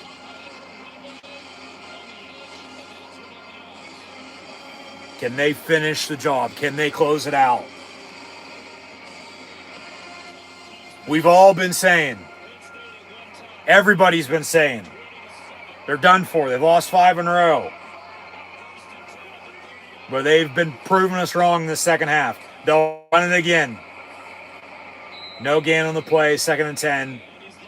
I think Indiana's going to call their 2 timeouts now. Because Penn State's got a 2nd and 10 now coming up. 2:14 to play. They'll have 1 timeout left. They'll call that after this play. And then if they can get a stop, they'll have the 2-minute warning still as their other timeout. To then, if they get the ball back, they need a touchdown to win it. And it goes back to the 60-yard Singleton run, the touchdown after that to cut the lead to 3, and then the last drive, the taking the lead 24-20 drive rather than settling for 3, tied at 20 for them then to work clock and then, win it with a field goal on themselves. You have a 4-point lead. You get the stop on defense when they need a touchdown because the field goal ain't going to cut it. You get the ball back. Now you're working and you're hoping to really just run this fucking clock out if you can get another first down or 2. Because Indiana is not going to have time or timeouts on their side. And there's not going to be a damn thing they can do. Because that's what I said. Once again, what does Penn State have to lose? Nothing. Not a goddamn thing. Go out and shock the world. 2nd and 10. Because they hung around with Ohio State last week. But then, the second half got away from them. Hanging around with Indiana here again today. But they were down 10 at halftime. 17-7. And then Indiana under Kirk Cignetti, 19-0 when they lead at halftime. And they've only scored 3 points now this second half. And it was off of the interception to begin the 3rd quarter. They haven't done shit really since. It's Penn State for the most part. But Penn State 3rd and 10. They run it.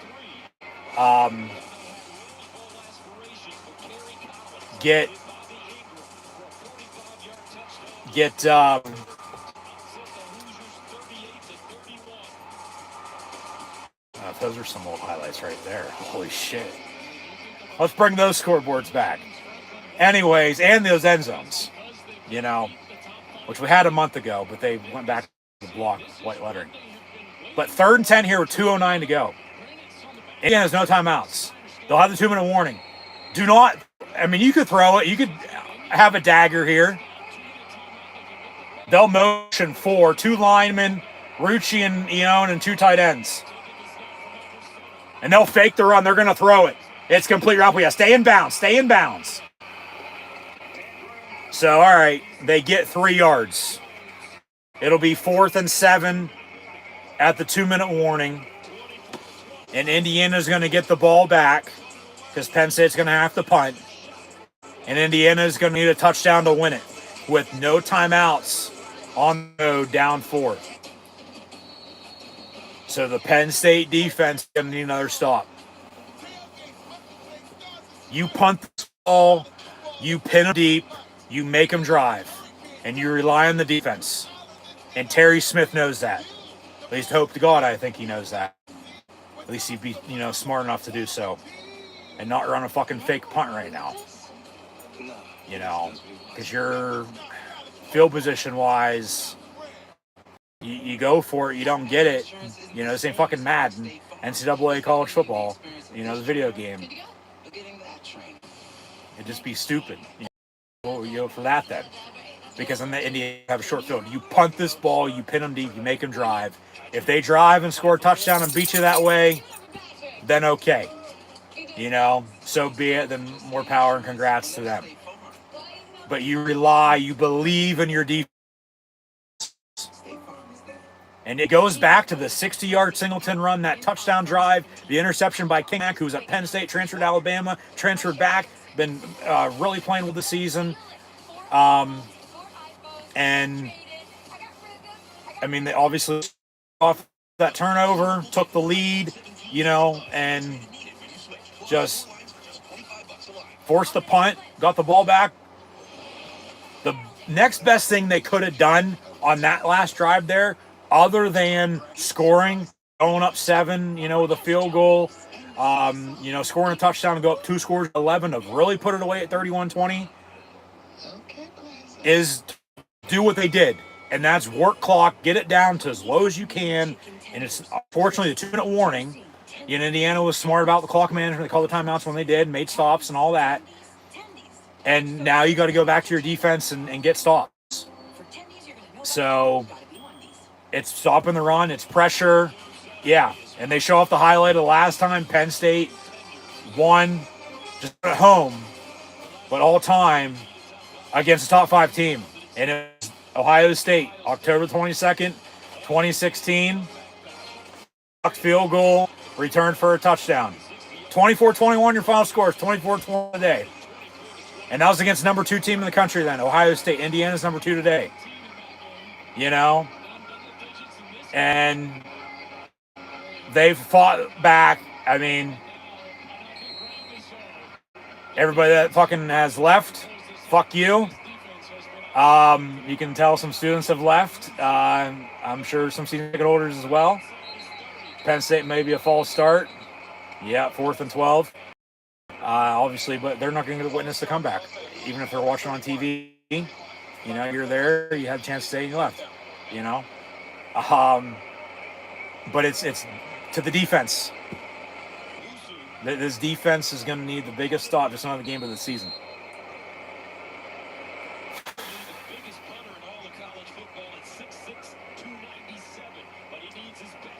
Pin him deep. Cough and corner that bitch. And it's going to roll into the end zone for a touchback. They had it. Almost had it. 63 yards per net of 43. So Indiana ball, down 4. Minute 51 to go. They have no timeouts and a 1st and 10 coming up.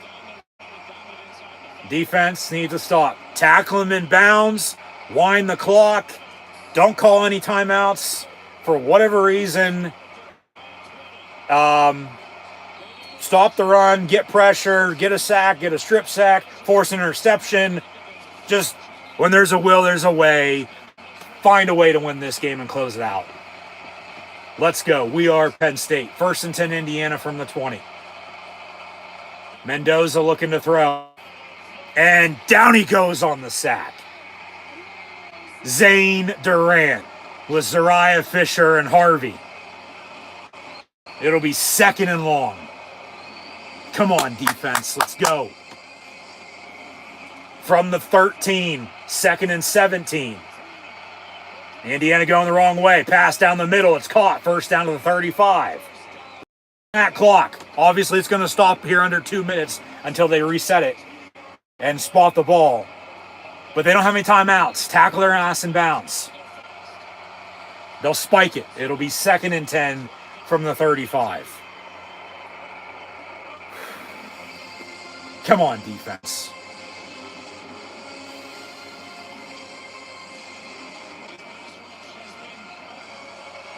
Penn State's on a 5-game losing streak, trying not to lose 6 in a row for the first time since 2003 and 2004. But the last time they lost 5 in a row was 2020. Guess what? They won 4 in a row to end the season. We got 4 games left with this game here today. 2nd and 10, Indiana from the 35.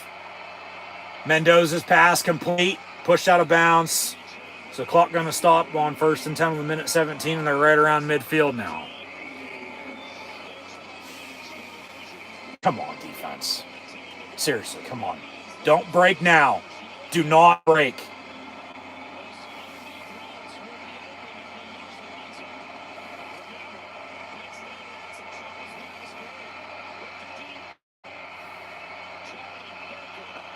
First and 10 from the 47. And they'll bring the house. Deep ball. Overthrown, incomplete. If that was on the money, he probably walks in, touchdown. And then Penn State's in a position, or at least he got a lot of yards on it, you know what I mean? And then they're, setting up shop, inside the red zone, but Penn State lucked out on that, for sure. But they got a 2nd and 10, he just a little in and out. Beat Tracy on the coverage on his route, but 2nd and 10 from the 47. Because if Penn State does give up a score, they don't have them, even with time and timeouts, not much. Yeah, deep ball down the middle, it's caught. God fucking damn it, son of a bitch. Come on. Like, they're going to be doing this.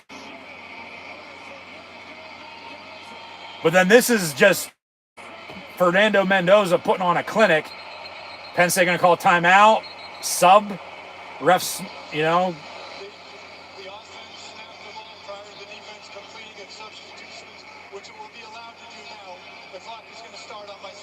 What? Clock's going to start on the signal. So they snapped it before the defense was set.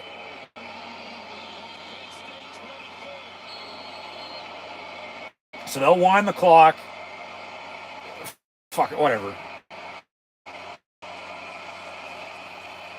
1st and 10. 24. Come on, defense. Let's get a stop. Let's win this game.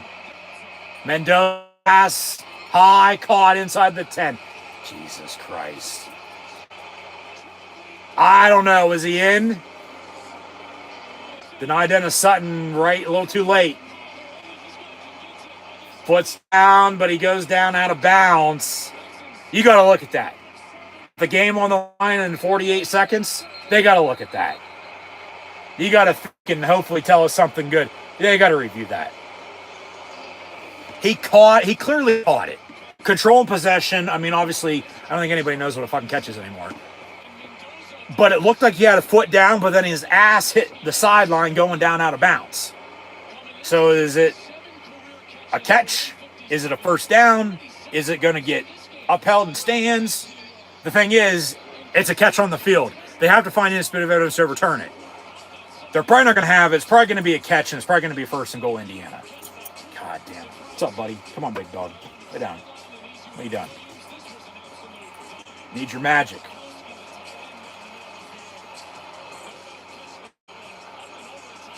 You were here laying by my side when they're coming back and taking a lead, and then you left, and here comes Indiana. So now you're back. Let's get Penn.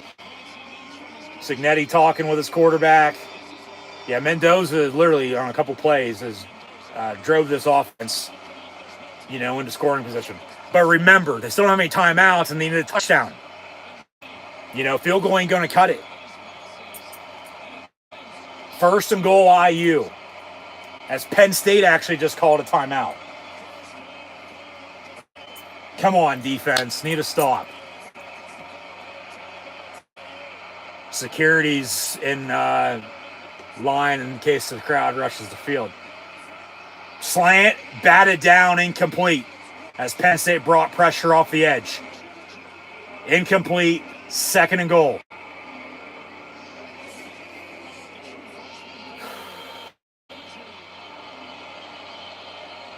Yeah, I got a hand on it.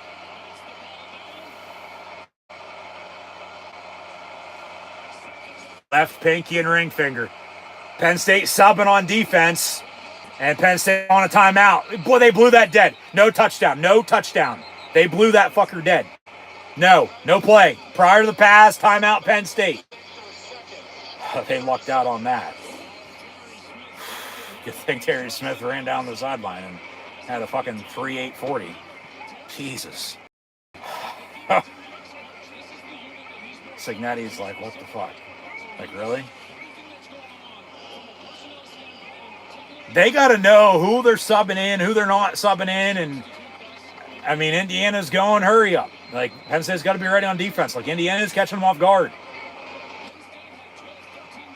Yeah, like, there's clearly going to be a penalty, you know, with too many men on defense. But let's make some noise. Stand up and shout.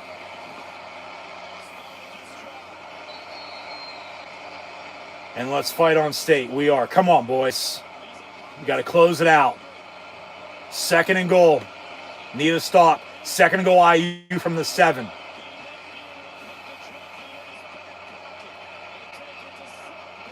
Are they going to bring the house again, or are they going to drop? They bring the house. Get him. Hit him. Strip. Oh! Incomplete. 3rd and goal.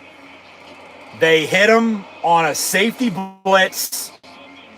Yeah, everything except the kitchen sink. Well, you might as well throw the kitchen sink in there next. What do you have to lose? Other than obviously the game. It'd still be a dagger, but the interception earlier had pressure off the edge, forced the bad throw. Penn State almost picked it off, and Mark Campbell, the transfer from North Carolina, it falls incomplete. It's 3rd and goal, still from the 7 with 47 seconds. Come on, defense. Bringing the house again, and they get to him again, and it's incomplete. That's incomplete. Oh, fuck you. They say touchdown. No way in hell. No way. 26-24 into the north end zone with 36 seconds to play. There's no way he was in bounds. Caught. Under review. His right is on the back line, and that hit first. So technically that would be incomplete, but then he also got his left foot down inbounds in the back of the end zone. Oh my God. Really? That fucking close? Are you kidding me? The thing is, it's a touchdown on the field, so they have to find innocent of him to return it. And it's probably going to be uphill and a fucking touchdown. And then Penn State, as I was getting to a little bit ago, you know, if Indiana would score a minute and, you know, maybe Penn State has timeouts, but now it's only 36 seconds in a timeout. So now they're thinking, hopefully they tell us something good there, Aretha. Where's Shock at when you need her for an incomplete pass?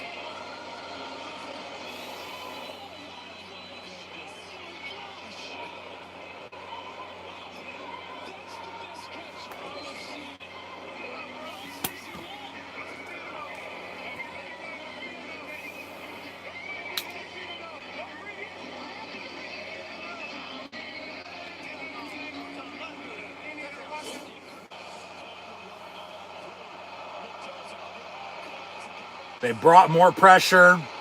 Wheatley was on the coverage. And they're still looking at it.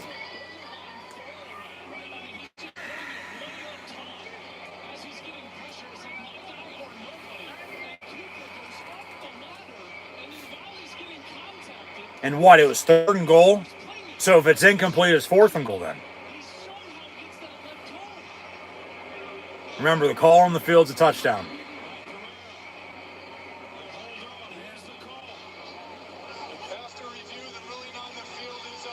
Touchdown, Indiana, with 36 seconds to go. 26-24, extra point to come. Boos from the crowd, and just still so close yet so far away. You have all the momentum, and then you give up an 80-yard touchdown drive. 2 minutes to go. Just a gut punch, man. Good God. It's a touchdown. What can you do? They looked at it and said it's a touchdown. Cignetti was just telling his team, too, hey, this gets over with. If we win, get the hell off the field and get in the locker room. Because he's returning home to PA, playing Penn State for the first time in his career. And they're going to potentially squeak out of that. Yeah.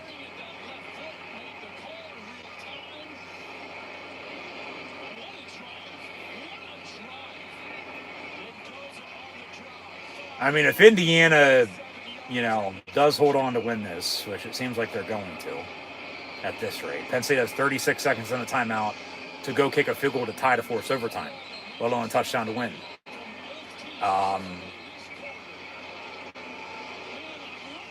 And if they go on to win the Big Ten, do something in the playoff, unlike last year, and maybe go win it all, you're going to go back to that drive and that fucking play right there on, what their season almost came down to. But then also, good teams find ways to win. You got to give them credit. They squib it. Penn State recovers at the 36. But,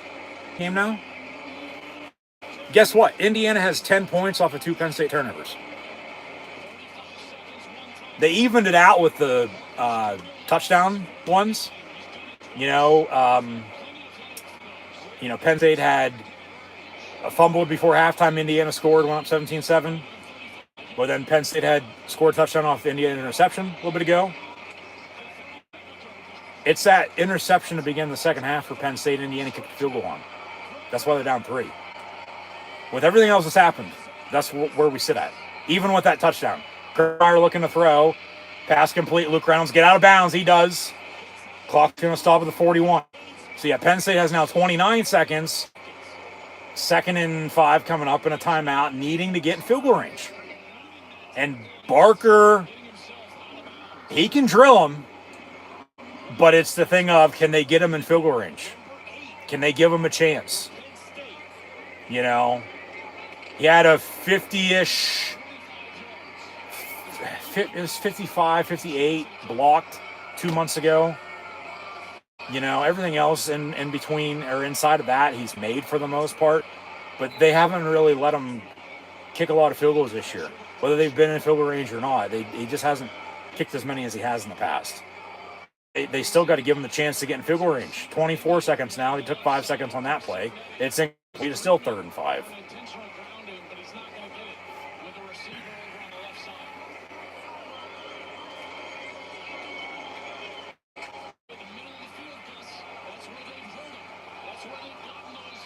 So from the 41, 3rd and 5. Reynolds in motion. Grunkmeyer on a slant is caught. Timeout. Timeout or clock it. One of the two. If you're going to save the timeout for the field goal, if you can get in field goal range. So it's caught for a first down at the 47. 20 seconds. They'll call their 3rd and final timeout. So now you got to get the hell out of bounds. Or get up on the ball and clock it right away. But, 35-yard line is a 53-yard field goal. So they still have 15. Where are they at again? On the wrong side of the 50 in their own territory. Yeah, don't take a sack. Clock's going to run. Exactly. Where are they at? 45, 46-yard line? But yeah, throw it away if it comes down to it.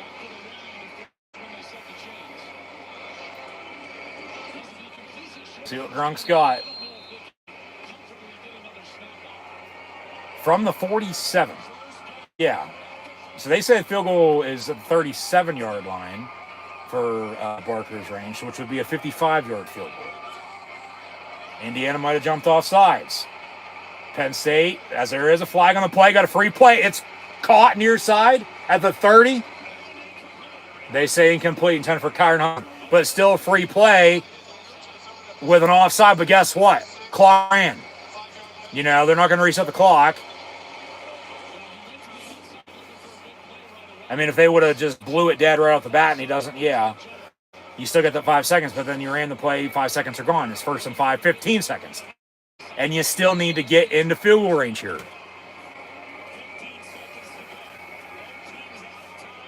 Yeah, neither team has any timeouts, 15 seconds. And Penn State's got a first and 15 seconds. You got to get the hell out of bounds. Or if you can get a first down, you get up to clock it. See what they draw up here. Grunkmeyer looking to throw. Far sideline, high. Monte Ross, it's incomplete. So now 2nd and 5 with 9 seconds. You might get plays with that second play being the field goal if you can, you know, get something quick here exactly and get the hell out of bounds. But then I don't even know if it's going to be coming down to a field goal. They might be chucking it deep. And it might be coming down to a Hail Mary.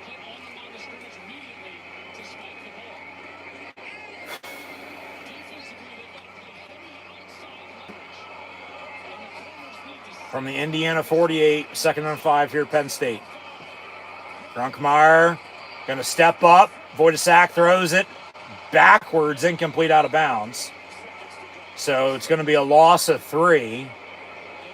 And so, yeah, 3rd and 8 with 5 seconds, and there's no field goal. You got to chuck it deep.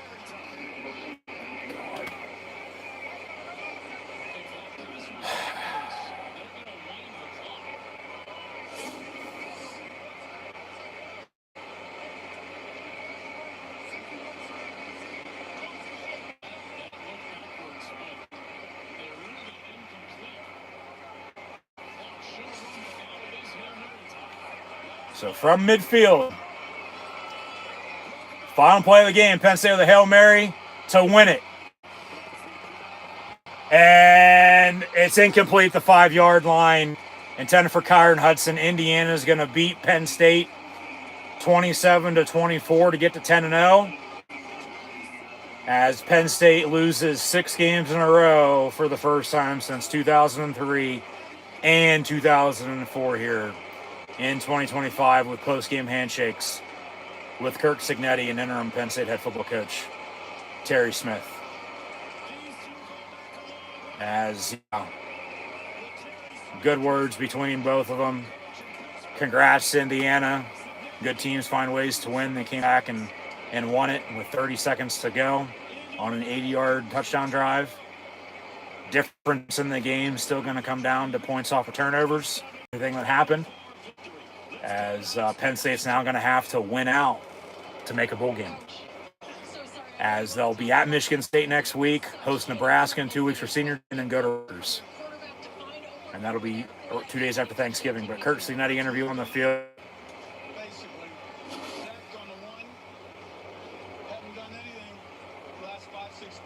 And they've now won 10-plus games in 2 consecutive seasons under Kirk Cignetti. I mean, that's just, I mean, they were up against the wall. Yeah.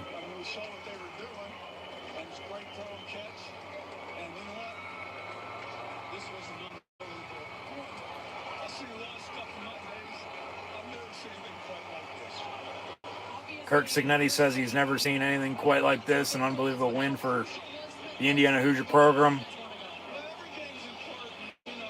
And they got Wisconsin next week. Then they're off. They got a late bye. And then Old Oak and Bucket with Purdue. As Penn State will sing the alma mater. And, I mean, fight on state. We are. Penn State has a lot to be proud of today. Still coming up short. Cignetti's pumped up. And rightfully so. I mean, that's what I said. You always got to give credit where credit's due. You know. So interviews will continue, but like that's what I said. You got to give credit where credit's due. You got to give respect to Indiana. You know, Kirk Cignetti. They found a way to win it when Penn State had them. Just frustrating, man. Haven't seen 6 losses in a row in a single season in 21 years.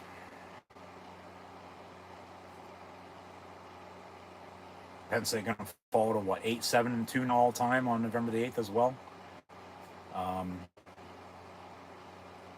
Just sorry for the technical difficulties, obviously. You know, from the first half into halftime and then the second half. But this is technically part 2 of today's stream with the game. Just thanks for tuning in and watching. As always, thank you for support. Always great appreciated. Be sure to like, follow, and subscribe on social media if you haven't done so already. Links in the description below. Thumbs up button, share, chat questions, comment, super chat, super sticker, super like, super thanks. Always great appreciated as well. Go check out Rogue Energy, HopeKThrifts, Dead and Hungry, and hit the hype button if available on your YouTube screen, along with scanning the QR code if you haven't done so already, or you can click the first top link in the description below. So 27-24 is your final score. Indiana 10-0. I mean, that's just resiliency. Moxie from Fernando Mendoza, just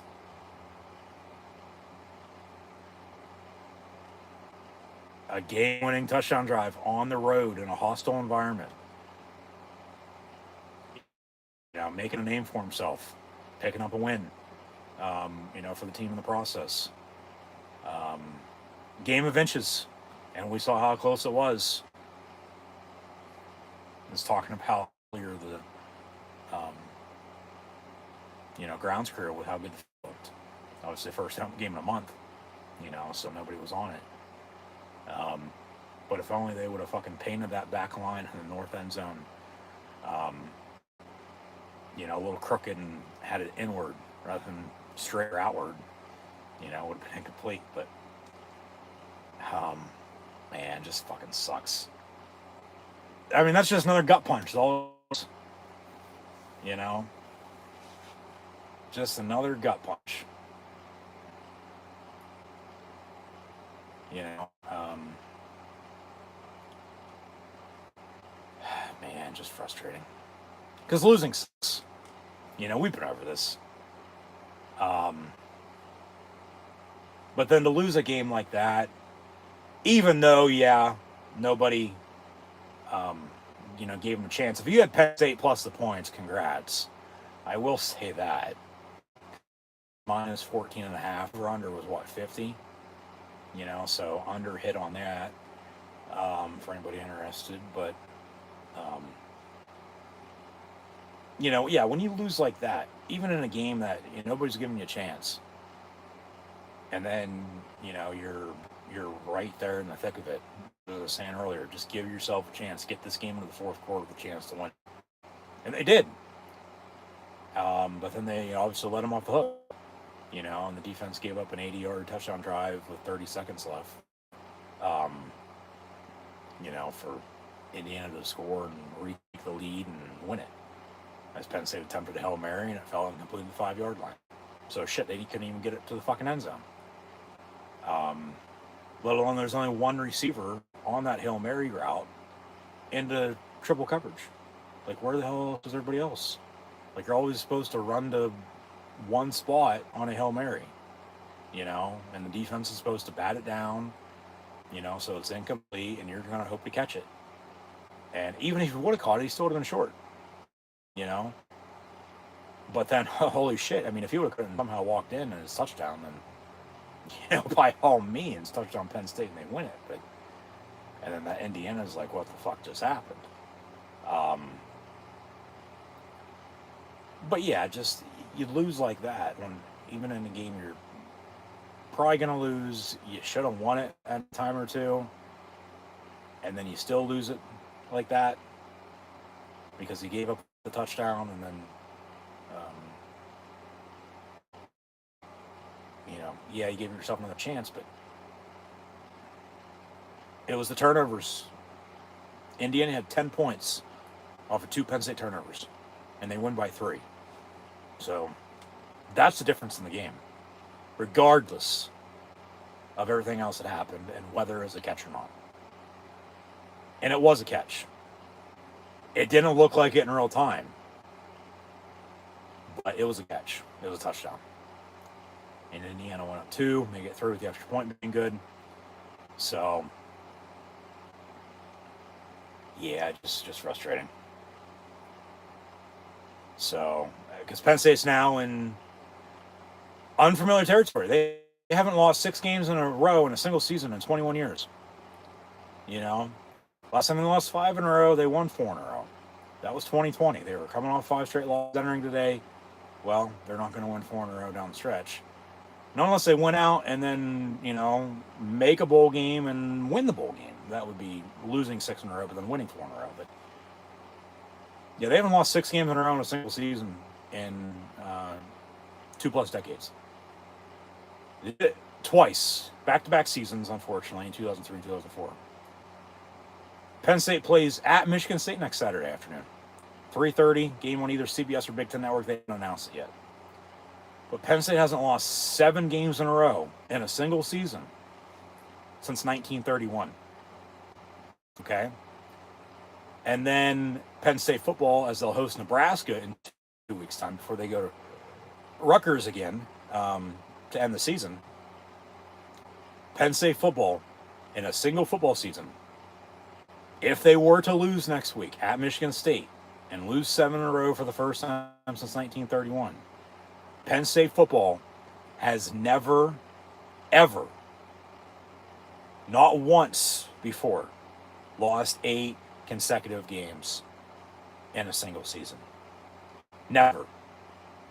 As far as I know from my research, they have not. If Penn State wants to argue, get at me. Okay? Social media is in the description below. But now they have to win out to make a bowl game. Will that happen? I don't know. Maybe. Maybe not. Probably not. But obviously that's why they play the game. Ain't decided on paper, it's decided on the field. It's just been a very frustrating, very disappointing season. As we've talked about over the past, month and a half. They still haven't won in 2 months. It was September the 13th. The next time they'll play is next Saturday, November the 15th. So it'll be over 2 months since they last won, come next Saturday afternoon.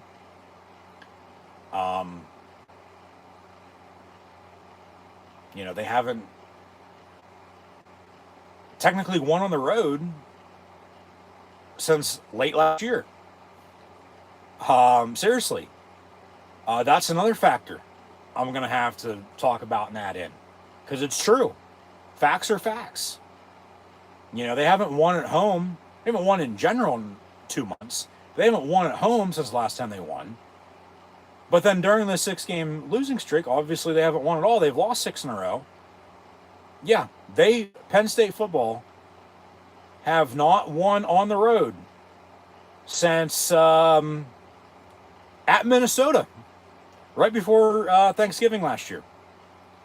Technically they won on the road as neutral site, after they lost in the Big Ten championship game, but they beat SMU at home in the College Football Playoff last year. They beat Boise State in the Fiesta Bowl, out in the desert, but then they lost to Notre Dame on a game-winning field goal. Same final score here today. Another 1-score loss for Penn State football as well. 27-20. That was the Orange Bowl, and then, 3 home games, 3-0, and then you haven't won since. So, yeah, Penn State hasn't won. Let me get this straight. Yeah, this all makes sense. Penn State's lost 6 games in a row. First time since 2003 and 2004, respectively, because they did it both seasons. Finished, 3-9 and, or 3-8 in 03 and 4-7 and 04, because they weren't playing 12 official games at that time. They're still only playing 11. But yeah, Penn State's lost 6 consecutive games in a row in a single season for the first time since 2003 and 2004, respectively. Penn State hasn't won in over 2 months. Penn State hasn't won at home in over 2 months. Obviously, a 6-game losing streak, but they haven't won on the road in a real, true road game since at Minnesota the Saturday before Thanksgiving last year in 2024. It's November the 8th, 2025, folks. Okay? Yeah, like I said, they lost to Oregon in the Big Ten Championship game. They beat SMU at home in the College Football Playoff. They beat Boise State, neutral site Fiesta Bowl in the College Football Playoff as well. Lost Notre Dame. But yeah, they haven't won on the road since at Minnesota last November, and they go to Michigan State now next Saturday, hoping, trying not to lose 7 games in a row for the first time since 1931. So I'll leave that at that. And they've never lost, as mentioned once again. Penn State football, from what I know, doing my research, if Penn State wants to beg to differ, by all means, let them. They know my social media. It's in the description below. Penn State football has never lost 8 consecutive games in a row in a single season. Never. Not once before has that happened. So Penn State's in some muddy waters, to say the least. Some territory they don't want to be in. But, I mean, they had them. They did. And they just let them off the hook. Yeah, defense broke on that last drive. Like I said, though, congrats, credit to Indiana once again. You know, good teams find ways to win. And they did. You know, Penn State can't catch a break. Yeah, we're probably going to lose this game coming in anyway, just like last week. Had them right where they wanted them at. They were down 13. They were down 10 a couple times, but then down 13, and then came back to take a lead, and then they end up losing it, you know, and lose by 3. And like I said, turnovers ended up being the difference. So, yeah, just what can you do? Update some stats here.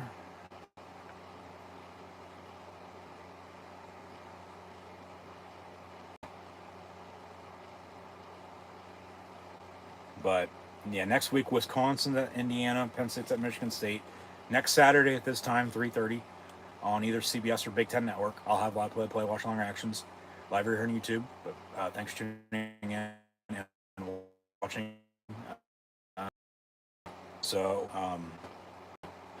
Man,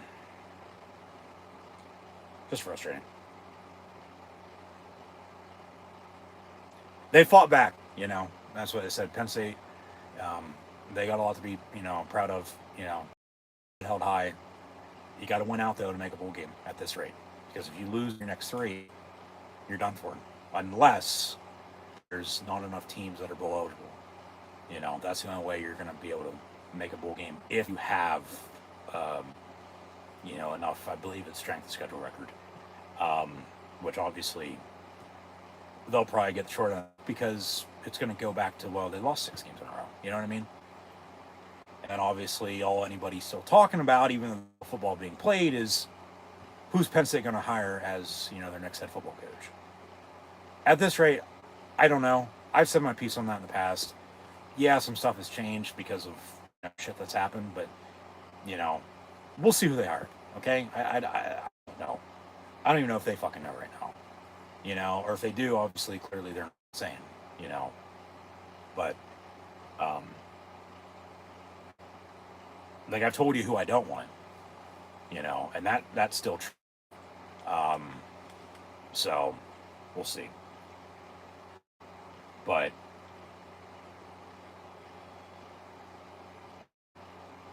I mean, obviously they're going to consider Terry Smith, you know, and attempt to promote him from interim to full-time head coach, but I don't see it happening. I just don't.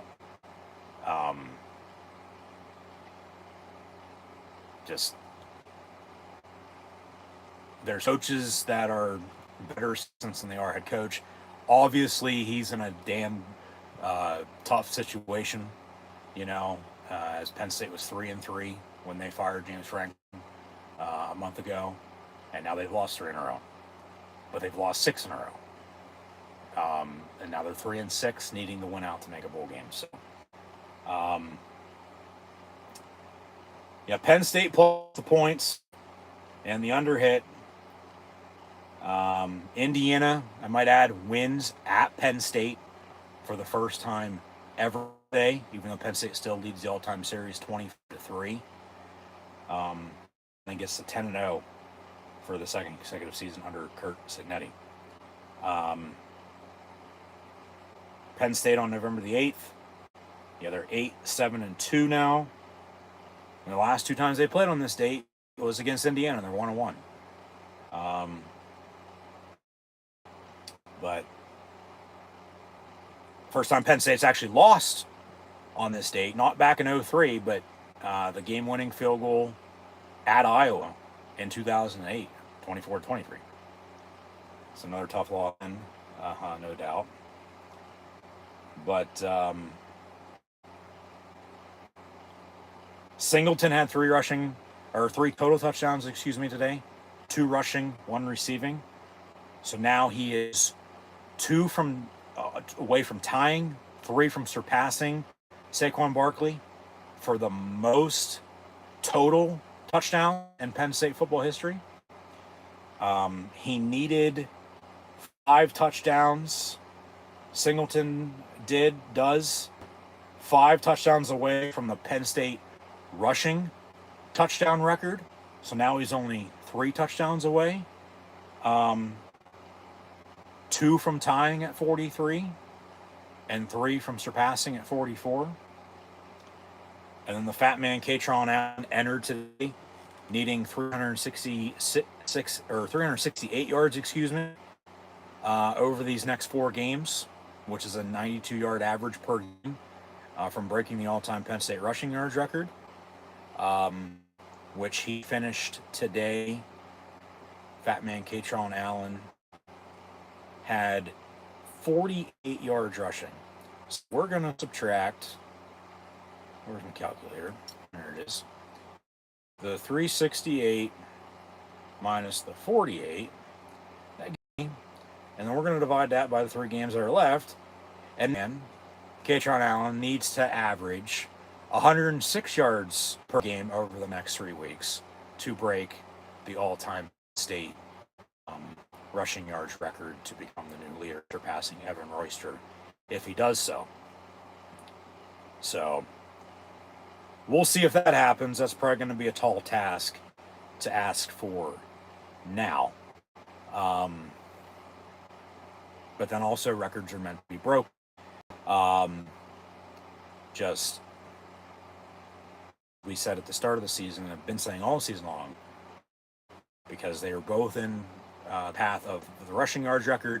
Singleton, better chance at the rushing touchdown, the all-time touchdown record. It looks like it's going to be more so that compared to the rushing yard, just the way things have gone lately. But we'll see what happens, over the next couple weeks. What else we have? Penn State lost 6 in a row for the first 2003 and 2004 once again. Yeah, 8-7-2 in the 8th. They hung around. They did. If they only they were able to get some points before halftime, they'd have that, and maybe it wouldn't have mattered with them scoring to take a lead, and then Indiana late touchdown drive. Because remember, they had a chance with 2:30 and 3 timeouts, 2-minute warning. No score before halftime, and they turned it over. And Indiana scored off of it, went up 17-7, and then Penn State canceled that out later, with a interception and then a touchdown off of that. But then remember the interception early third quarter, on the second play of the third quarter, second play of the second half, as they were taking. The first deep ball was incomplete, almost picked. The second one was. Indiana got a field goal out of that. That's 3 points. It's 10 points off of 2 turnovers, but then that's 3 points off of the interception. And then Indiana wins by 3. even though they drove and, won it with 30 seconds left after Penn State was up 4, and they win at 27-24. Like, turnovers and points off turnovers, main overall difference today, no doubt. So, I mean, Indiana, with the number 1 scoring offense, Penn State held them to 27 points. It could have been a hell of a lot worse, no doubt, because Penn State forced a couple field goals, which Indiana made. They had 3 touchdowns. Mendoza had the rushing touchdown to begin the game. Indiana went up 7-0. And then obviously they had the rushing touchdown in there as it went up 7-0. Penn State tied it at 7, and then it was 10-7 with the first field goal. And then Penn State had their chances before halftime to score. They turned it over. Indiana scored off of it, 17-7 at halftime. They're now 20-0. Indiana is under Kirk Scanetti when they lead at halftime, I might add. And then, Penn State turned it over early third quarter. It was 20-7 because then Indiana had kicked the field goal off the interception. 13-point game. Penn State had it tied at 7, down 10 2 different times, down 13 there once at 20-7 as mentioned. Penn State kicked the field goal when they should have, but they had to cut it to 10 at 20-10. Because if they don't, they're not in it late. They're just not. They still might be up a point technically, if you want to look at it that way, if they would have scored those 2 touchdowns as they did. But like, they just keep giving themselves chances. That's all they could ask for at that rate because they were still down. But then they got rolling. Penn State did. A 60-yard run, ended up punching it in. It was 20-17. They got the interception then. Went and scored a touchdown. Took the 24-20 lead. Indiana with officially 3 touchdowns, 2 field goals. Penn State with 3 touchdowns and 1 field goal. Points off of turnovers is the difference in the game, though, even with everything else that played out. And the late touchdown drive. Penn State's up 24-20. Indiana gets the ball back. Defense got to stop. That was 4 minutes to go at that rate, I think. Defense got to stop. Offense got the ball back. Indiana's calling their timeouts, 2-minute warning, all that. Good clock management on their part. They were able to get the ball back right at the 2-minute warning. Because Penn State couldn't get a first down. If only Penn State was able to get a first down or 2. They could have ran the clock out and needed out and won at 24-20, but they didn't. That's not what happened. Penn State had to punt, and Indiana had to go 80 yards. It was actually really 80-plus, because remember that first play he got sacked. It was from the 13-yard line. He almost went 90 yards. They went 87 yards in less than 2 minutes and scored the game-winning touchdown. Mendoza had a rushing touchdown. They had a rushing touchdown, Kalen Black, and then Mendoza had the game-winning passing touchdown to Omar Cooper. 27-24 is your final score. Indiana's 10-0 for the second single season. They'll make the playoff, let alone, be playing in the Big Ten championship probably against Ohio State at this rate. See how the standings shake out these next couple of weeks. Bearing any unforeseen, collapse from that. But like I said, good teams find ways to win. And as Cignetti said in his post-game interview there on the field, I listened to his post-game press conference as well, see what he says there. But he said, unbelievable win. He's never really seen anything like this in all his years of coaching, which I'm sure he has. It's just a big win for Indiana football. They've never won at Penn State before. They, with Cignetti, are the best they've ever been in their football history. Like I said earlier, Indiana is a basketball school, basketball state, racing state. And you have the Colts. They were good when Peyton Manning was there, and they've been good, in other seasons as well, and they've also been bad. Like, Indiana football has never been what Indiana football is right now. Never. Like, as I said, you got to give credit where credit's due. Like, take care of business and they win.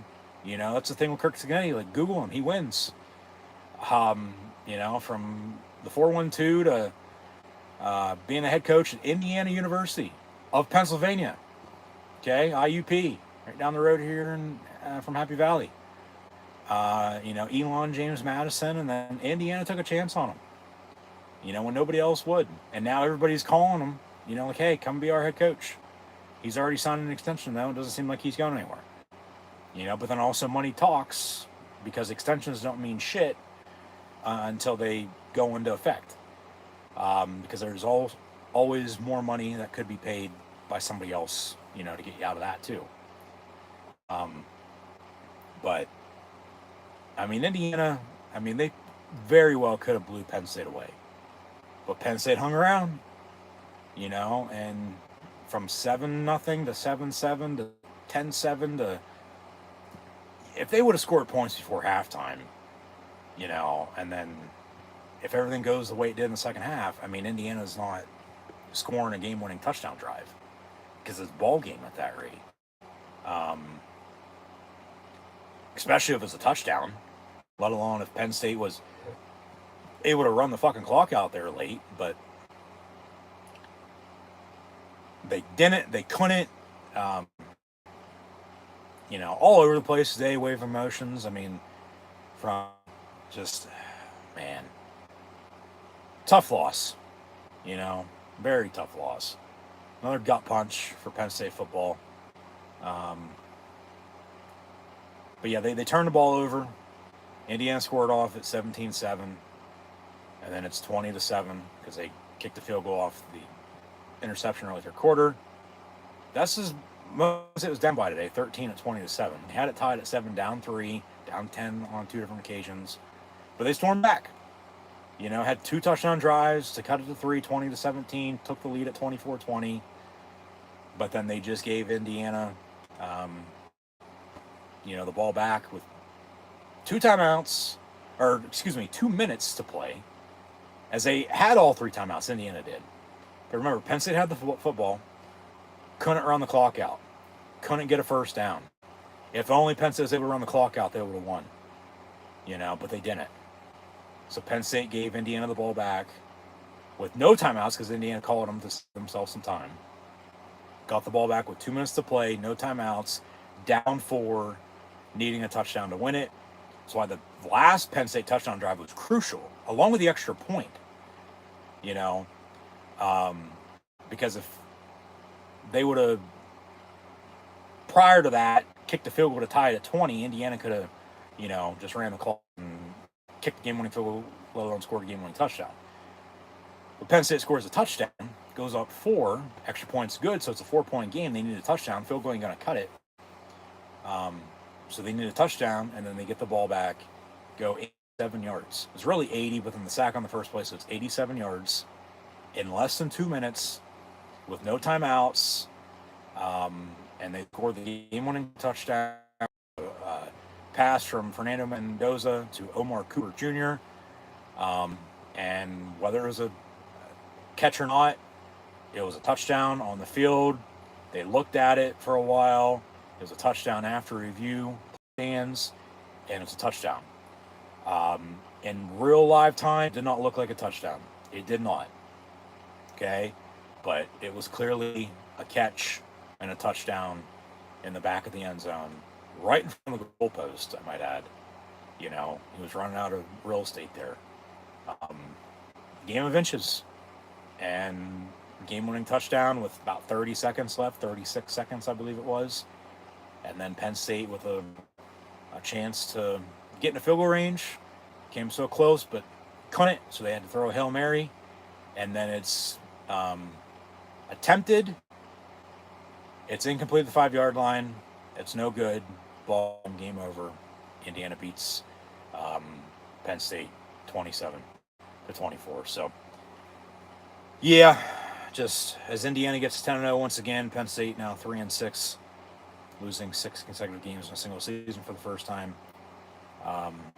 since 2003 and 2004, respectively, when Joe Paterno was still the head football coach. And it is 4:09 Eastern Time here today, as I speak.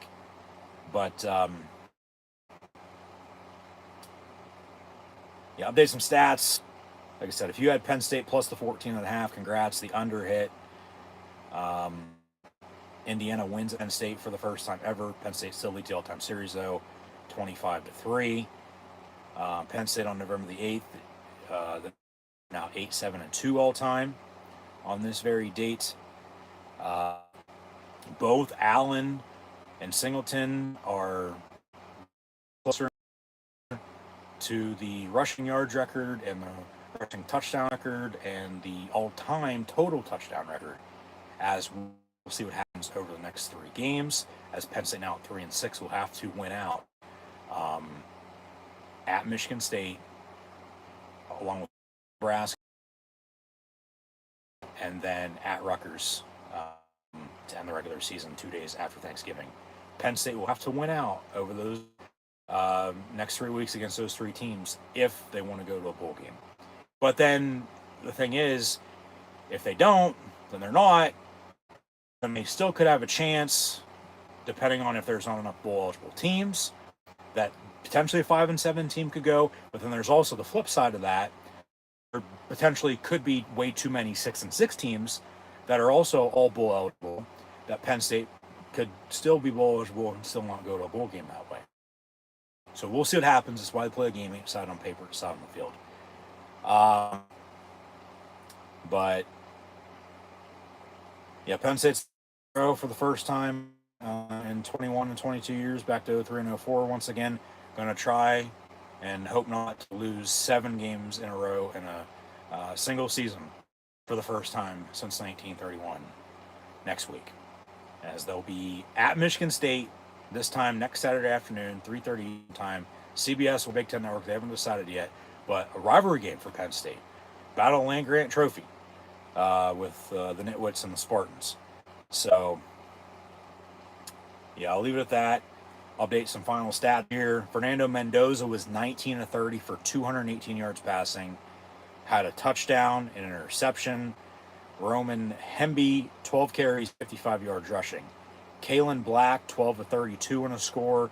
For Mendoza, had 6 carries, 20 yards, and a rushing touchdown as well. That was to begin the game of 7-0. As they did have a couple 3-and-outs to begin the game. You know, Penn State's defense was making stops, but then Indiana got rolling. And they're up 7-0, tied at 10-7, up 17-7, up 20-7, but then Penn State stormed back. You know, tied at 20-10, 20-17, took a lead at 24-20, and then Indiana won it on a game-winning touchdown drive, 27-24. Charlie Becker, as Indiana was without their number 1 wide receiver today, and a few other players, Becker stepped up at wideout, had 7 catches, 118 yards receiving. Nowalski, 3 of 51. Omar Cooper, 6 catches, 32 yards, and the 1 touchdown, and which was the game-winning touchdown. E.J. Williams, 2 catches, 16 yards. Hardy had 12 total tackles. Indiana had 2 sacks on Penn State, 9 tackles for loss. So I said Indiana, I mean, everybody's talking about their offense, but everybody needs to be talking about their defense, with how top-notch it is as well. And then special teams, they kicked 2 field goals. 2 of 2 with a long of 31, and then also 3 of 3 on the extra point. So the field goal place kicker had 9 points, and Indiana wins by 3. You know, I mean, it was a difference of points off of turnovers, though, even with the game-winning touchdown. Ethan Grunkmeyer, 22 of 31, 219 yards passing, had a touchdown, the interception to begin the second half. Nick Singleton, 10 carries, 71 yards rushing, and 2 rushing touchdowns. Also had a receiving touchdown, as he had 3 catches, 22 yards receiving. The fat man, Katron Allen, 19 carries, 48 yards rushing, had 2 catches, 3 yards out of the backfield. Trevor Pena had 6 catches, 99 yards today. Dinkins, 4 of 40. Kobe Howard, 2 of 28. Just mentioned Singleton, 3 of 22 in the score. Andrew Rappleyea, 3 of 13. Kyron Hudson, 1 of 9. Luke Reynolds, 1 of 5. Fat Man, 2 of 3 out of the backfield. A.J. Harris and Mark Campbell had 8 total tackles. Penn State's defense had 3 sacks. Denied Dennis Sutton with 1. Zane Durant with 1.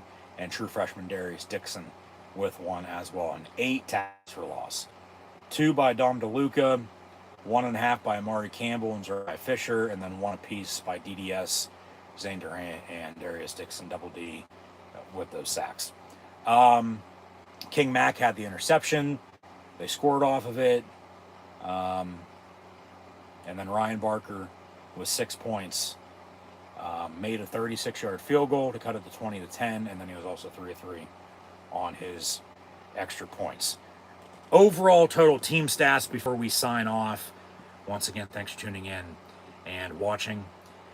Indiana had 20 first downs to Penn State's 17. Indiana and Penn State were both 1-1 on fourth down, but the Hoosiers were 5 of 12 on third down, whereas Penn State was 8 of 16, or 8 of 15, excuse me. So, I mean, both were about 50% on third down and then 100% 1-1 on fourth down, respectively. Penn State had 10 more total yards than Indiana did. Penn State with 219 passing and 117 rushing. And Indiana with 218 passing and 108 rushing. As Penn State had 336 total yards and Indiana with 326. So, I mean, you can't get much more closer than that. Both teams had 5 penalties called against them. Indiana 5 of 21, Penn State 5 of 37. Time possession battle. Indiana won that by about a minute 15, minute 14 officially. 30 minutes and 37 seconds to 29-23. But then the 3 turnovers. Penn State had 2, Indiana had 1. You know, the touchdowns that were scored off the turnovers canceled out, but then it's the interception for the Indiana field goal to begin the third quarter as the difference in this game, even with the game-winning touchdown by the Hoosiers to win it with 30 seconds left. So, yeah, 27-24 is your final score. So, it's frustrating. I said again, it's been a frustrating, disappointing not to lose 7 games in a row for the first time in damn near a century next week. As Penn State hasn't lost 7 games in a row since 1931. It's 2025, so do the math. Yeah, it's almost been 100 years. But they're 3-6, going to have to win out now to make a bowl game. If they do, they do. If they don't, they probably won't, if I have to guess. But they did fight back and, almost snapped the 5-game losing streak here today. So they do have, that to be proud of, obviously. But, losing still sucks. They lost again 6-0 for the first time in 21 years. And, I know I'm sick and tired of watching them lose. As I mentioned a little bit ago, it seemed like, yeah, they're sick and tired of being sick and tired of losing as well. But, they still come up just short. Gut punch, loss with the way it finished and ended up. So, what can you do, though? We're not playing, we're not coaching. We're sitting here watching the game as fans, analyzing, and I'm calling it as I see it. So, yeah, just sucks. Just absolutely fucking sucks. Like I said, Penn State's in some uncharted waters. Territory they do not want to be in. But sometimes you got to go through the good to get to the bad, and if you're going through hell, you might as well keep on going. So, yeah, 27-24 is your final score. Indiana, Penn State here this afternoon. So, Lions going to try not to lose 7 in a row for the first time since 1931. Next Saturday, as they'll be at Michigan State next Saturday afternoon at 3:30 Stadium in East Lansing, Michigan. So, I'll have live play, watch along reactions live here on YouTube then. Be sure to tune back in. But in the meantime, yeah, that'll do it for myself, your host, Encyclopedia Sport, Luke 96. live right here on YouTube. So thanks for tuning in and watching. Unfortunately, Penn State cannot get the job done. They cannot finish with that 4-point lead. They give up a game-winning touchdown with 30 seconds left. And lose at home. Still haven't won in 2 months. As they lose again, 6 in a row. Fall into 3-6. Need to win out now to make a bowl game.